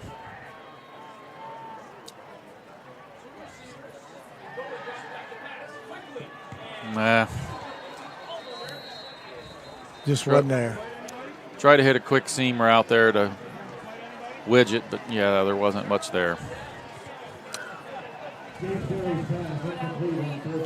Well, Zionsville did a good job defensively. Millers moved the ball down the field, and then they got about the 30-yard line, and that Zionsville defense stood up. Again, we kind of were starting to move the ball there when we went to a few new formations, give them another look, and got back to our traditional stuff, and they just really can't seem to get much out of it right now. Zionsville's made adjustments, and we haven't counterpunched those adjustments. Got 3 receivers to the wide side for Zionsville. 1 back end. Murphy's definitely coming back to pass. Again, hits Firestone on the single receiver side. They're just taking advantage of an easy 5 yards every time they want it up there. And Millers have to make a decision to either press cover that and try to take that away, then run the risk of getting beat on a double move or something deep. And it just, again, puts you in a position to make a decision. Cameron Wilson on the tackle for the Millers there.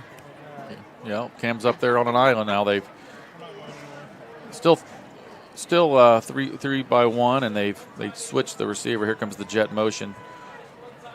They're going to just run up the middle. Bankert, I think. Yeah, it's Gage Bankert. Nothing there, though.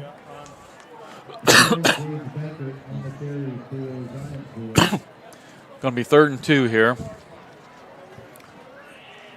Seth Stone on the bottom of that pile there for the Millers. I'm not a betting man, but I'm going to guess the ball's going to end up in number 33's hands here. Probably coming to the wide side of the field, Perry. What's your thoughts? I think you're probably right. I might be not sure where it's going to go, but I'm saying 33 is going to get it. I'm pretty sure of that, or they're going to run some quick screen up to the wide side. We'll see what they do. Bringing in some different personnel. 6 seconds on the play clock. Looks like they're going to try to get it off. Yep. Colin Price. Oh, nothing there. He's met at the line of scrimmage. A host of Millers stuffed him. They did a very nice job there holding their ground. Snacks comes up limping a little bit. I'm sure he was right in the middle of that pile. Looks like we're going to see something very rare. It's a Zionsville punt. Jordan Sharp looks to be dropping back deep, getting some instruction. Got to be very careful here, though, too. It's a good place for a fake. Right around midfield. I'd assume Zionsville will kick it here. Their former coach, who's now at Pike, used to run a lot of fakes and trick plays. Turnquist's a little more conservative. That ball is bouncing at the 5-yard line, and it is rolling dead at the 1.5 yard line. That is great punt. Well, you know what that does? It gives us a chance for Logan Schaffner to run 99.5 yards. That's so right. That's what happens.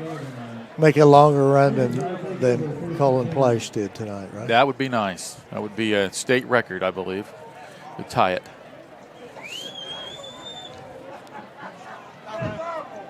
Well, the Millers look like they're coming back out in a little different set than their traditional. I see 84 Aiden Brewer in the game. They're actually huddling here. Sharp knows that what they can't have is any kind of a loss and kind of a safety. We need some room to, if we do have to punt, we need a little more room. 56 a little late getting in on the field there. That's Blake Cole. Blake Cole must be coming in playing guard.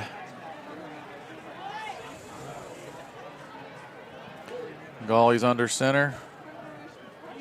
Uh-oh. And they might have got to the line of scrimmage, and that's about it. Yeah, there wasn't much there. Second down, 10. You can't get pinned much deeper than they're pinned right now. No, you can't. That's about as far as you.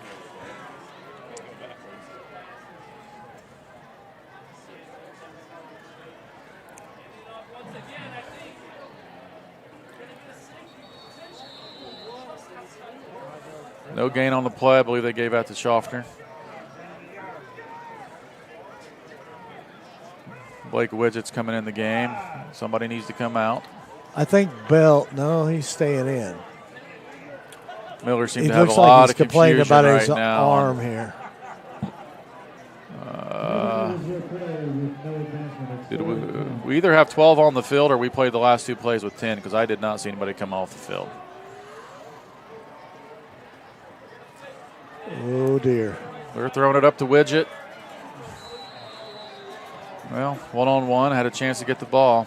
Those are the kind of plays, and when Blake was a sixth grader, he'd come down with the ball more often than not. Now we're going to be punting from.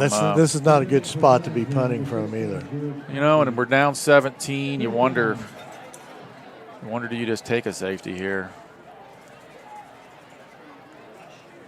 I imagine the thoughts crossing his mind. 17 points down, 19 points down. You're still 3 scores. You'd probably try to get the foot into it. Gomez Sanchez. Yeah, offsides on the defense. It's interesting. Gives us a little more room.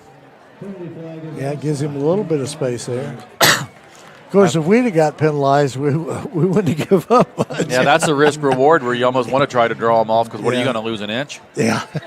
I like those odds. Yeah. I think that's a good thing they were offsides, because I feel like Sanchez had a guy in his face as he's punting that ball. What's going on here? Millers take a timeout. That's our third timeout we've used on special teams.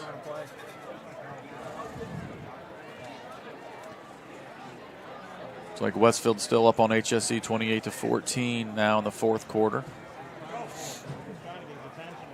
Well, let's thank another one of our sponsors while we get this timeout. Since the establishment of Church, Hidden, and Anthem in 1880, our neighbors, community leaders, businesses, and school districts have placed their trust in us to solve the most challenging legal issues.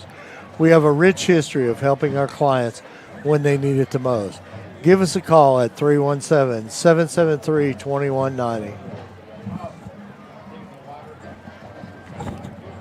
Perry, you think that timeout has anything to do with Coach Sharp thinking about going for it? Yeah. I mean, it's entering his mind. I think he wanted some thinking time. His quarterback's coming back out. 4th and 5 from the 5. Well, it's an interesting formation. They got double wing right. They're going to toss right. Schaffner does have the ball, but I don't think he got it.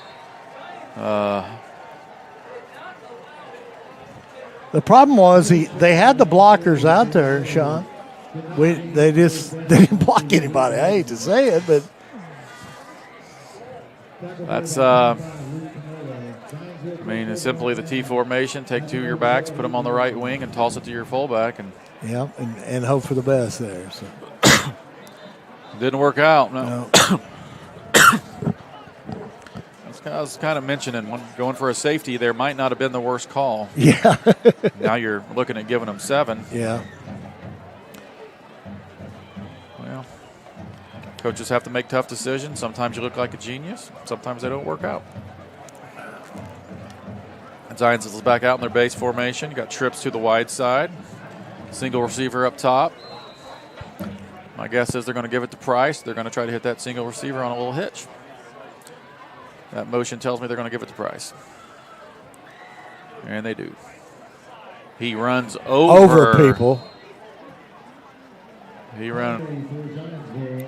Yeah, he can't see what number that was. Probably don't want to mention it.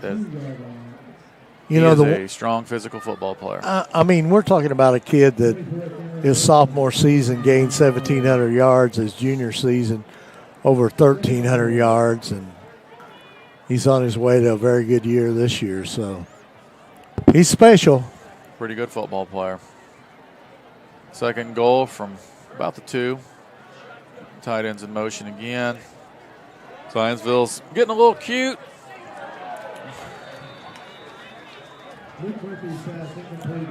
Need to move that post. Incomplete pass intended for Gunnar Hartwig there. He was open, but I'm an old school coach. Bad things happen on that. You got second goal from the 2, and you got one of the best running backs that you've ever had. You just give it to him. Yeah. Don't have to be real creative there. Maybe they need some fantasy points or something for somebody. I don't know. Now we got direct snap to Colin Price and touchdown. That was a little more direct. Got rid of the middleman to snap it right to the guy that needs to have the ball in his hands. You can see on the left side up there the numbers. There's 2 Millers out there, and they've got 3 lead blockers. I mean, this is about as simple as you can get. Well, there's a block. There's a block. By the time that the inside backer got there, it's too late. I mean, he's too strong. I mean, he's got steam. He's got a head full of steam there going. Vinatieri on to kick again. Zionsville up 33-10 over the Millers with 1:28 here in the third quarter. Good snap, good hold. I think that kick landed over on Highway 32. That was a nice kick. Yeah, it sure did. 34-10. 1:28 left to go in the third quarter. You know, Sean, the one thing that's really tough always is this is a homecoming, and nothing worse than losing homecoming.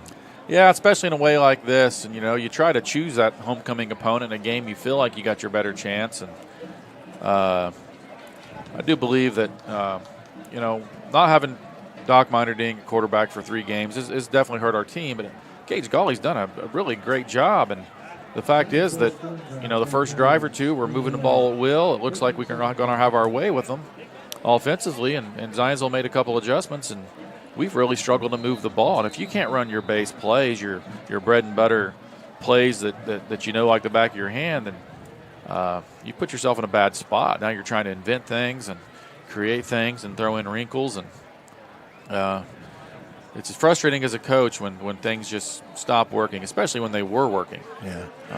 Talking about Menarding, the game last year that we got beat 27-14, I think it was. Menarding had his best game. He gained over 100 yards and threw for 59, and he only had 190 yards all season long. So it was a big game for him last year, and he sorely missed. I think it's Trey Speak on the return. Yeah. That's a 25, but there was late a flag in there.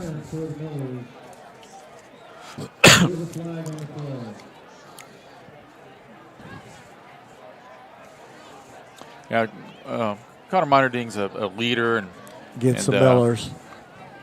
And not having him and not his ability to throw the ball a little bit and run the ball is big for us. And it'd be good to see him back next week and see if he can help boost us a little. But you hate to see a kid miss homecoming his senior year. Yeah, the one thing about it, the Millers will be traveling to Franklin Central next week.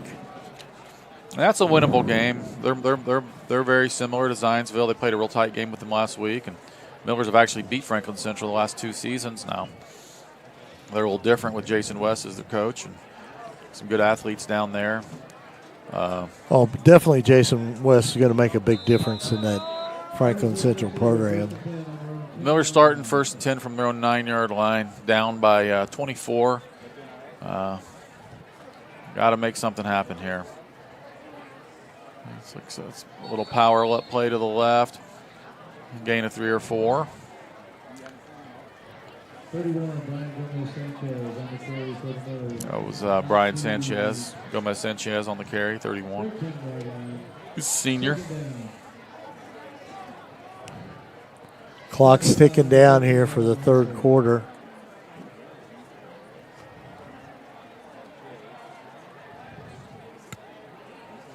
Well, Keep driving. Millers may have got a first down there. Good hard run. I believe that was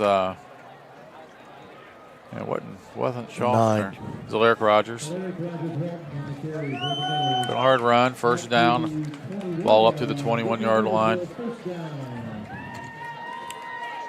Rogers is a big, strong back. I'm watching Zionsville's inside technique guys. They're just both shooting A-gaps, holding their ground. There's a power play to the left. I believe that's Gomez Sanchez again with a gain of 6 or 7. They're starting to get a little momentum going here. Need to get another play off here with 15 seconds left in the third quarter. You're going to have to hurry.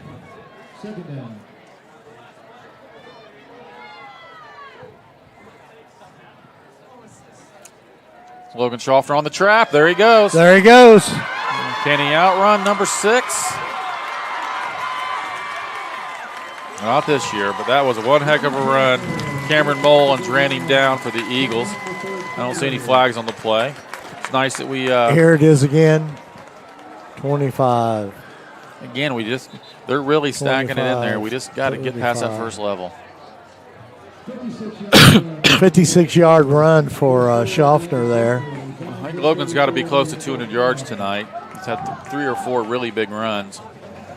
Well, let's see if we can come out here, punch this in, and get a stop. And well, that's the end of the third quarter. Let's thank another one of our sponsors.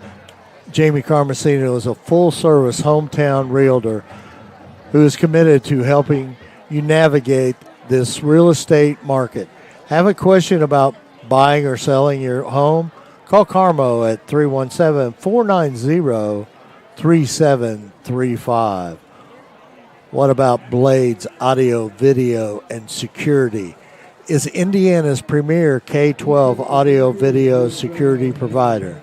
Blades AVS is a design-build firm that provides high-quality solutions that are designed and engineered, installed, and warranted by our team of experts. For 18 years, we've been helping schools and local businesses see and hear more clearly. We've added securing your facilities to how we can serve you. So whether it is your sound system, your displays, your network, or the building security, ask how the experienced team can serve your business. All right, Perry, we're coming back out 1st and 10 from our 17-yard line, still in our standard T formation. Power right. Parker Bell picks up about 4. Parker Bell over the right side, on the carry for the Millers. Sean, that score now at Hamilton Southeastern. Westfield 34, Hamilton Southeastern 14, with 5:21 left to go in the fourth period. Westfield is on a mission to get back to that state championship game. Alaric Rogers runs a buck sweep left there, or buck left, as we call it. Brings up a couple. We got third and about 6. Again, Zionsville seems to have always tightened it down a little bit in the red zone. You'd mentioned that earlier. We got to find a way to. We need to put Noblesville needs to put points on the board right now. Yeah, we need 7, probably 8. Down 24. That's a interesting play there.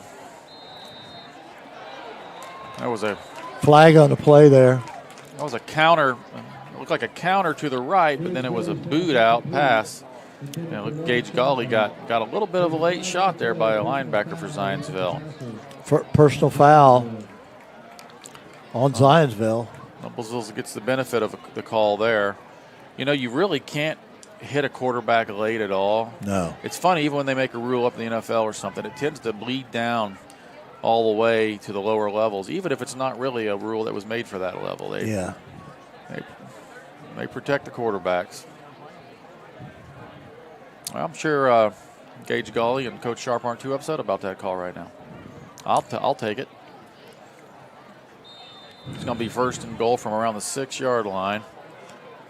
Millers have got to step up here, and we need to score in a play or two. We don't need to burn any more time than necessary. That's a freeze play. I don't like that play from the 6-yard line, because if they jump, we get 3. If we jump, we lose 5. Your return on investment isn't good when you're inside the 5-yard line there. He gained to maybe a yard or 2. Going to be second and goal from around the 5. Gomez Sanchez comes back in for Alaric. It gives us a little bit more. That gives us some power there. Bell's back there. Schaffner's back there. Yeah, they're stacking those A gaps. And little jump pass. Oh. I thought he had it. I did too. Pass to Big Drew Page.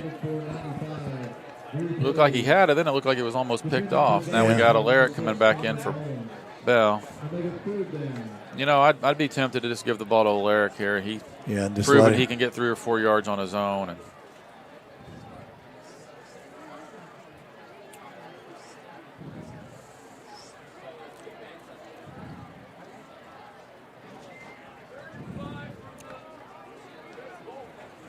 here we go. Gawley under center. Little sweep there. Alaric Rogers. Touchdown. He got in. That's a good option. You got a guy like that. Yeah. You had a couple blockers out there. He can almost lean forward and get in from where he was. Out. See, that's a toss play to the halfback, which is something new they put in this year as well. And you see your quarterback even pivots. Yeah, it's out there. Gage Gawley got a decent block. Schaffner got a decent block. Gomez Sanchez kind of good job. That's the kind of running back I like. They can get you the yards even if you don't get a lot of good blocks. And he did that there. Well, we got to go for 2. Down by 18. This would get us down to 16. Start doing math. Three touchdowns with 3 2-point conversions, and you're tied up. We got it. Good work there. Gomez Sanchez on that right side. Behind Big Ham and Big Drew Page. Let's see what we can do. That's a big drive, and we finished it, Perry. 10 minutes left. We're still down to 16. But I think that was an important turn of events there. The Millers needed to put something in the end zone. Yes, sir. Let's see if we can get a stop now. Do you go onside here, Perry, or do you? I think you probably will. I mean, let's face it, we don't have a big kicking game that we can kick it, and we, defensively on the kickoffs, we haven't looked really good. So. Right, yeah. And even on our deeper kicks, they've been running it back close to midfield. Yeah. I'd probably put the ball on the hash, which they're not, but I'd like to put it on the hash when you go onside because it gives you the ball can travel farther, which gives you more time to cover ground. And all you need is a funny bounce or two. Zionsville's got their hands team in. You can see they've got 10 guys up within 5 yards of the line. Noblesville's holding the huddle, which kind of makes me think they're going to try that quick, what we call kamikaze, just that quick turnaround kick. Yep, there it is.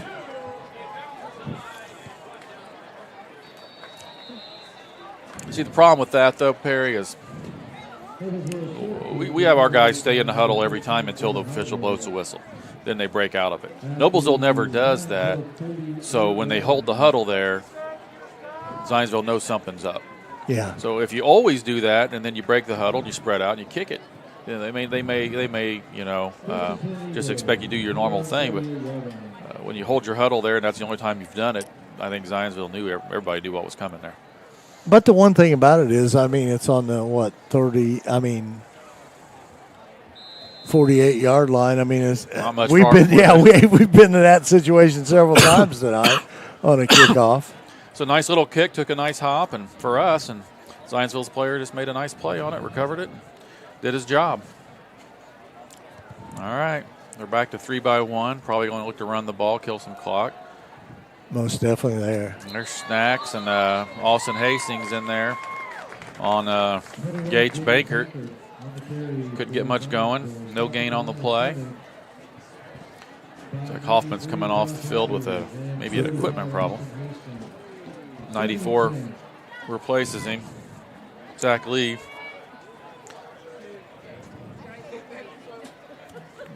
Zionsville's definitely burning up a little clock here. Play clock down to 15. Oh, yeah, they're not going to be in any hurry. No. 2nd and 10. Now they're down back to a 2-by-2 set with a single back in the backfield. Still Bankert, I believe, is in the backfield. Murphy's back to throw. He's wide. Oh, you can see Firestone got behind the defense. Yeah. As a coach, what you hate to see is a bunch of players walking around with their palms in the air. That tells you that somebody missed an assignment. Somebody thought we were in cover 2, and somebody thought we were in cover 3. We were kind of lucky there. You think? Yeah. Yeah. Because he was wide open. He couldn't get much more wide open than that. Well, the good news is it's incomplete, and the clock stopped. And maybe we all learned something. And whatever happened to Mr. Hoffman, he's back out there now. So got the gear fixed. Murphy's getting a little flushing pressure. out of the pocket here. Sam Steinhofer's on him. They give him the completion. It's going to be short. It's going to bring up a 4th down and 2. Wow. Murphy did a really nice job moving he did. To his left and throwing back across his body very accurately. Kid's a good player. That was a very nice play. 4th and 2 now. This position, they definitely will go for it. We're in a 2-by-2 set again. Trying the freeze play, and it worked.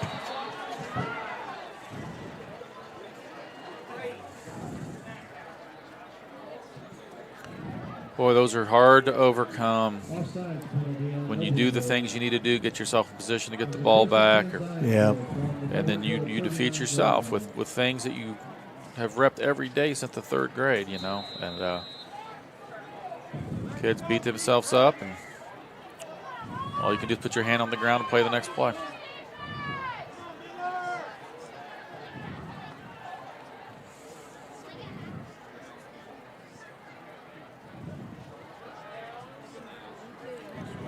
First and 10 from the 39 now. An RPO, pulls it. Pass completed to number 15, Gunnar Hartwig. He picks up enough for another Eagles first down. He Jordan Sharp was on him quickly, but Hartwig's a big, strong kid. Yeah, he just ran over. Got a few extra yards there. Be 1st and 10 now from the 28-yard line. Gavin Kenyon, number 10, getting the blow. Kenyon's another sophomore that's just a real leader, real competitor. And he's going to be one heck of a football player these next few years. He's the kind of guy you want 11 of on your team. Again, we get so many sophomores playing on this defensive side of the ball that it's shouldn't be surprising when we don't always execute the way we need to. Expectations for sophomores are not as high as they could be, but it's the fact that they're out there and competing is only going to be good for the future of our team. Roger coming out, he looks like he got beat up pretty good. He got a little shook up there. Zach Lee coming in. Snacks is probably going to come off a little. He's probably a little frustrated himself right now too, and looks like he's hurt his left arm a little bit, but I'm sure he'll shake it off. He's a tough kid. All right, 2nd and 8 from our 25-yard line. Give to Burkert. He makes a nice cut that time. Good job there. He's down to the 15. It's going to probably, looks like it's going to be another Zionsville first down. Gage Bankert is coming in to relieve Price a few times in the game. And done a pretty good job. not doing too bad. He's that's one of his better carries of the night there. Zionsville's really big up front. Really can block and move some bodies. Looks like maybe that Miller's defense may be getting a little tired too. I'm sure of it. 7.5 minutes left. 13 on the play clock.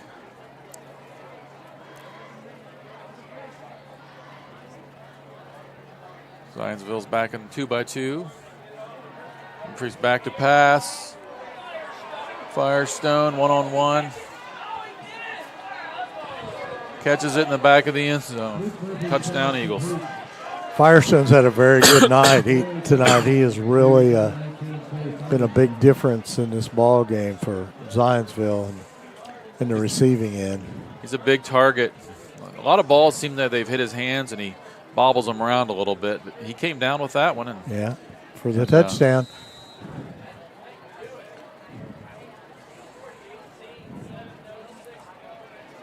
(40-18) now. Zionsville leading the Millers here with 7:06 left to go in the fourth quarter. John Zimfer with the hold, and A.J. Vinatieri with the automatic. PAT.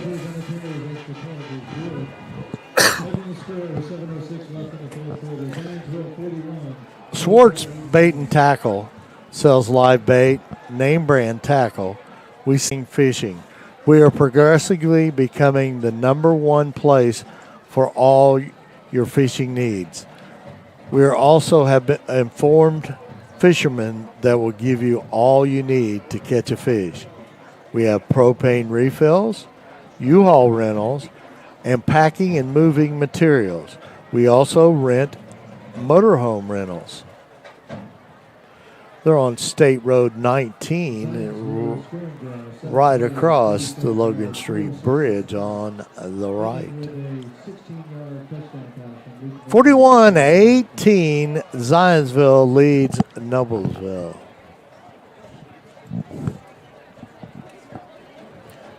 Yeah, we'll see where we go here. Westfield 34. It looks like Southeastern scored 21 games over there at Southeastern. So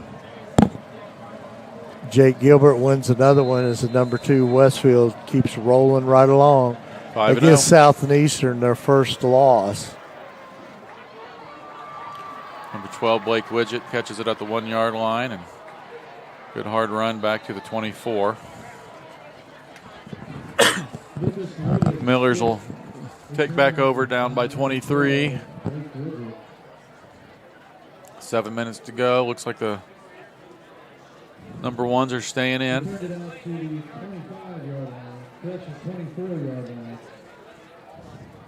Again, Perry, I think, the youth of our defensive backs and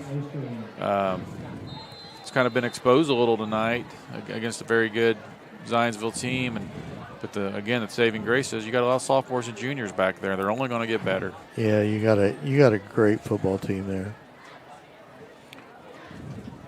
There's the ISO play off right side for Schaffner, gains a couple. Western beats Hamilton Heights 35-20 tonight at Western in Roosevelt. 99 Joe Joel. Tipton 42, Central Catholic 28. Franklin Central 30, Avon 23. Franklin Central has won 2 in a row. Boy, Avon's really down this year. Yeah, they're 0 for the season. Yeah, that's unheard of. Coach Buss out there's run a powerhouse for a long time. Carmel ran over Lawrence North tonight. Carmel 44, Lawrence North 14. 31 Brian Gomez Sanchez on the carry. An injury on the field. Looks like it's Firestone? No. Ethan Krause Krause. for Zionsville. Let me see a couple more scores here while they're tending with that. New Pal bounced back against Pendleton Heights tonight, 38-3 over Pendleton Heights. And New Pal's had a rare few losses this season already. Yeah, but they did get beat by Mount Vernon last weekend. Handily, yeah.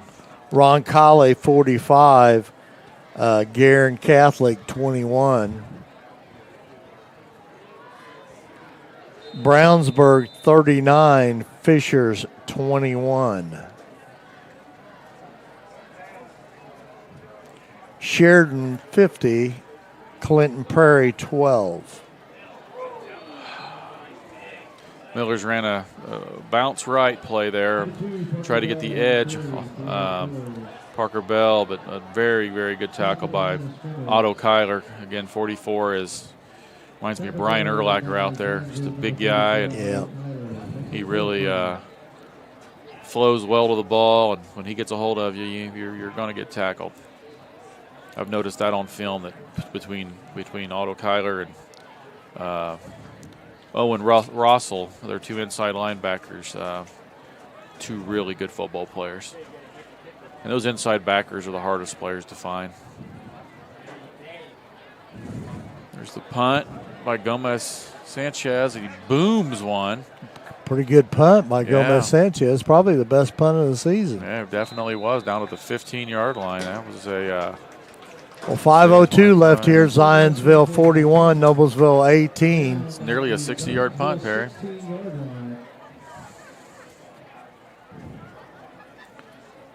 Well, 5 minutes to go. And when you're on the losing end of something like this, that clock can't move fast enough for you. Absolutely. Absolutely. Unfortunately, I've been there too many times. Well,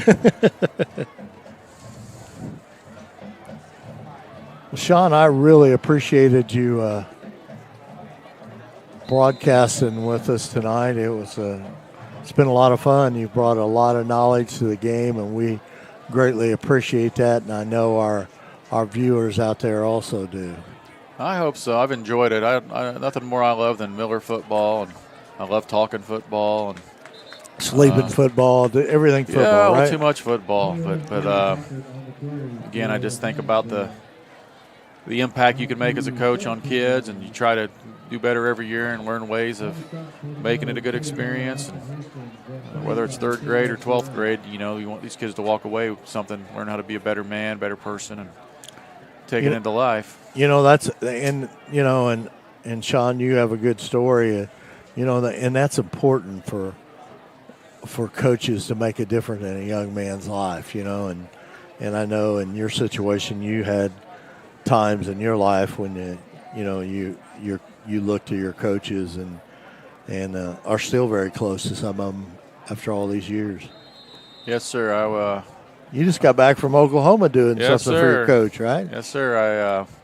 I was a walking bad decision in high school, so I got a chance to go back out to Luther, Oklahoma, where I'm from, and might be some people listening out there tonight. They were going to be listening in. And Got to go back out there a couple weeks ago. We were blessed to be able to put a sound system in my old high school gym, and got to see old Coach Fields. Coach Marcellus Fields was my coach from 8th grade through senior year, African Methodist minister, and I still see him, keep in touch with him when he comes to town for conventions. We hang out. I go out there and see him. He means more to me than anybody in my life. Growing out without a dad, he was the closest thing I had. And he was still the same guy. He was great to see him out there, and he was very encouraging. And coaches mean a lot to kids, and sometimes you don't see it when you're doing it, but it's very important that you make a positive impact on kids. Because the fact is, when you're a kid, you don't think real clearly all the time, and any kind of good leadership there to guide you in the right direction and get you the moral compass is critical. Appreciate that. The Millers will be on the road the next couple of weeks. They go to Franklin Central next week, which we just mentioned. Franklin Central won their second ball game in a row as they beat Avon, and then they go down and play Southeastern on October 1st, and then back home here against Brownsburg on October 8th. And Sean, you're more than welcome to broadcast with me again on that game in Brownsville on the 8th. I know you have to check your schedule and stuff, but I'm in. I've enjoyed it. I didn't have to talk you into it? No, sir.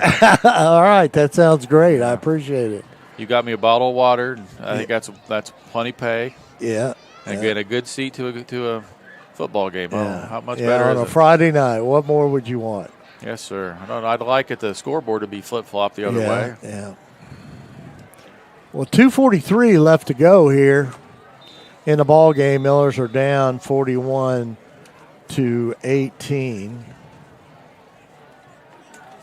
Zionsville is going to punt. You got Logan Schaffner. Again, Mr. Do-It-All is back here to receive this punt. See if we can make something to happen. Yeah. I think he can. I saw him down at the halftime. He was selling popcorn down there. That kid can do it all.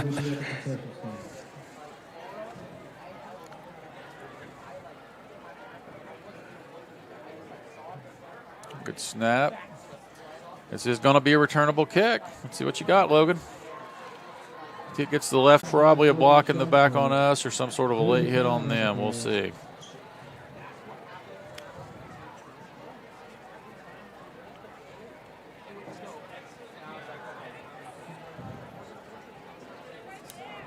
Yep, legal block in the back on the Millers. Illegal block on Noblesville. Schaffner is going to come out of this game. There's a, with 41-18 with 2:31, there's no use of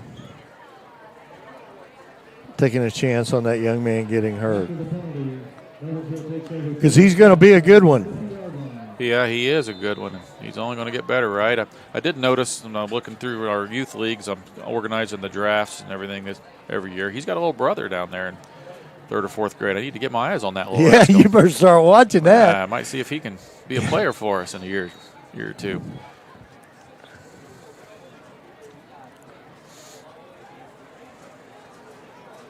Blake Widget on the carry for Noblesville, gain of about 4. I got a little guy now, Perry, on our team that's a 5th grader that reminds me a lot of Logan Schaffner. Really? Little Luke Stevenson. He there's a trap play up the middle. Yep. Oh, don't stop. Keep on running, kid. That was number 17, Beringer Hoonhout. And he had a big run last weekend. He's a little shifty fella. Yeah. Might want to get familiar with that guy, too. Yeah, he's a junior, so he's got another year coming. First and 10 from the 15. Maybe we'll punch it in. A little under 2 minutes left. Yep, there we go. Blake Widget, number 12, with a touchdown by Widget. Very nice run. Power play. He was able to bounce it outside and ran with some physicality. A little JV on JV action here, but this is where you see the future's bright. I know the Millers JV and freshman teams have both had a lot of success this year. Absolutely.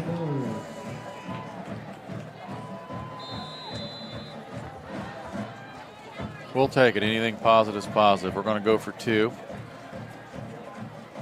Golly under center. Little toss to the right.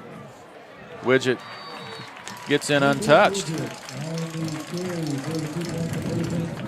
There's a nice positive drive. And the one thing about it, I know it's late and it's, reserves against reserves, but, the Millers did a nice job of taking the ball and taking it down the field there and scoring. Well, it's a 15-point game. Technically, it's 2-possession game with just a shade under 2 minutes. I would really expect Noblesville to kick an onside kick here. Absolutely. Now, Perry, big game tomorrow at Noblesville East Middle School at 4 o'clock. Your Noblesville Grinders are hosting the Avon Junior Orioles in a big matchup that's got a lot of playoff implications. Oh, big time. You wouldn't believe how many there are. Grinders have 2 games left, including Avon, who's 4-2. We're 2-4. They're definitely a pretty good team this year. But we're healthy. We got our whole offensive line back for the first time because since week you 1. spent a lot of time with a lot of players out this season. A lot of our bigger guys. And excited tomorrow. I've obviously been out for a while sick, and Coach Adam Stevenson's taken over the reins of the program while I've been gone and done just a great job. I mean, the guy was the head coach at Traders Point, athletic director, and running backs coach for Coach Wimmer for years. He's obviously I always feel like a really good coach is smart if he hires assistants that are smarter than him, And I've kind of done that with Coach Stevenson. So I'm looking forward to him and Coach Ginther, see what they're doing tomorrow to get the Grinders ready to go. Coach Ginther, an old Noblesville alum. Oh, he's tough. Ginther is he was tough as they came out here on the is. Noblesville football field, I can tell you that. I said, Coach, if you don't do anything else, if you can get these kids to play like tough, you, we'll be in good shape. And they're doing that. Well, that's good. And, I know you've spoken several times about Coach Wimmer and things like that, but that man knows some football now. So Coach Wimmer? Yeah. Oh, my goodness, yeah. I love to sit and talk with him. Well, he's like a clinic. It's like going to a clinic when you sit down and talk to him. He dreams and sleeps it.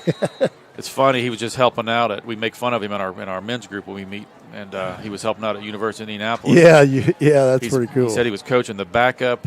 He was coaching the weak side end on punt, but then they had a coach move and quit or something, and he got moved. He said he's now the oldest graduate assistant in the history of college football. So he's coaching tight ends, I believe. Uh-oh.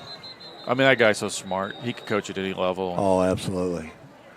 Hey, and I'll tell you what, that man took Fishers to a state championship in a very, very short time. Not many coaches can do that in a brand-new school.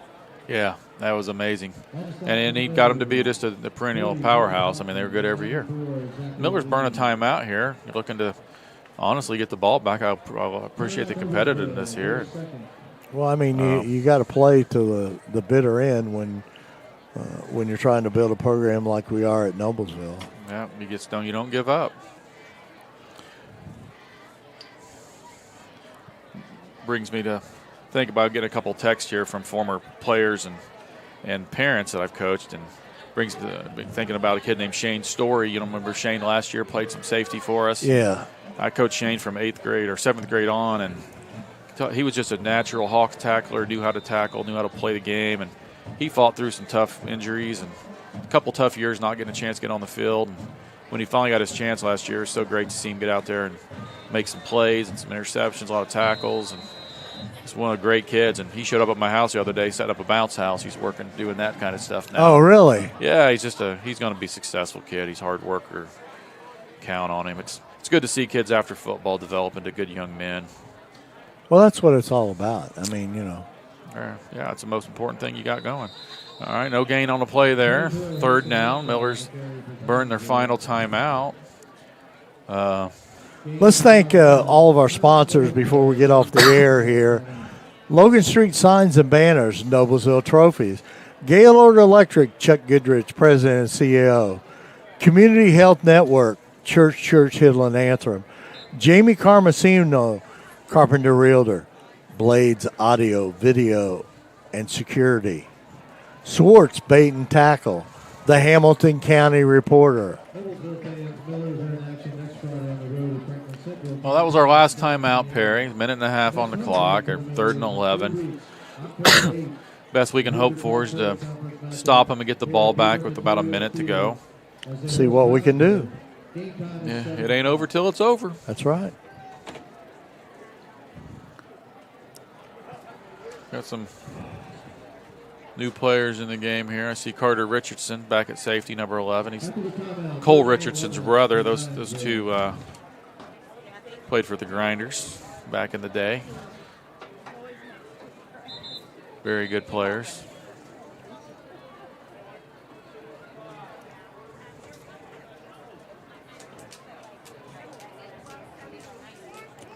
Well, somebody is complaining that they think too much time ran off the clock before it was stopped. 3rd and 11. There's a bobbled snap.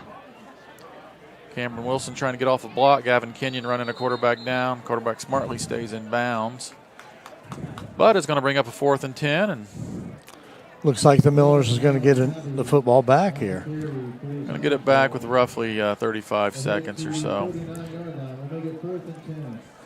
Center Grove wins again tonight. They hammered North Central 53-7. Well, Center Grove is they are a machine. Powerhouse down there. And you probably know better than anyone.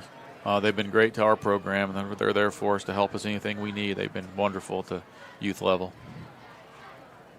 If you're going to pattern yourself after anybody in the state of Indiana for football, Center Grove is not a bad choice. No, it's not.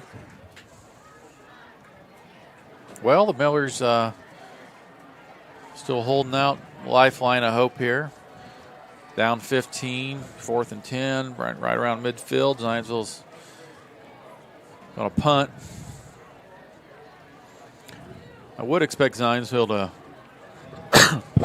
probably bring back their number 1 defense in here just to make sure that nothing fishy happens. You don't want it to get within a 1-score game.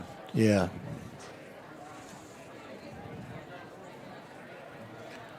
Let's see, Millers are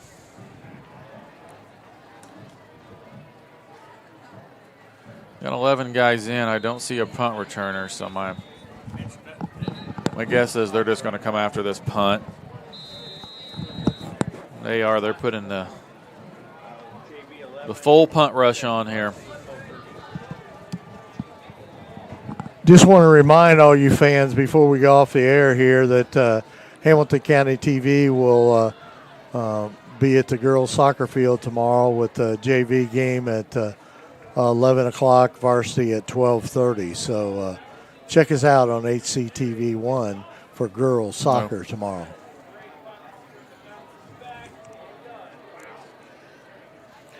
Oh, man, you can't catch a break, man.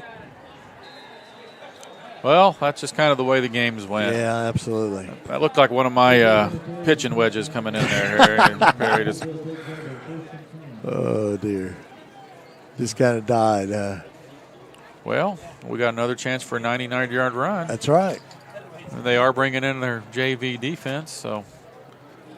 There's always a chance, right? So you're saying there's a chance.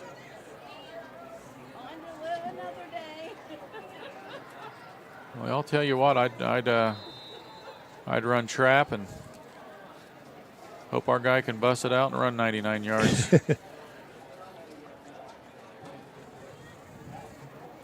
Golly's under center. They brought in their starting defense again.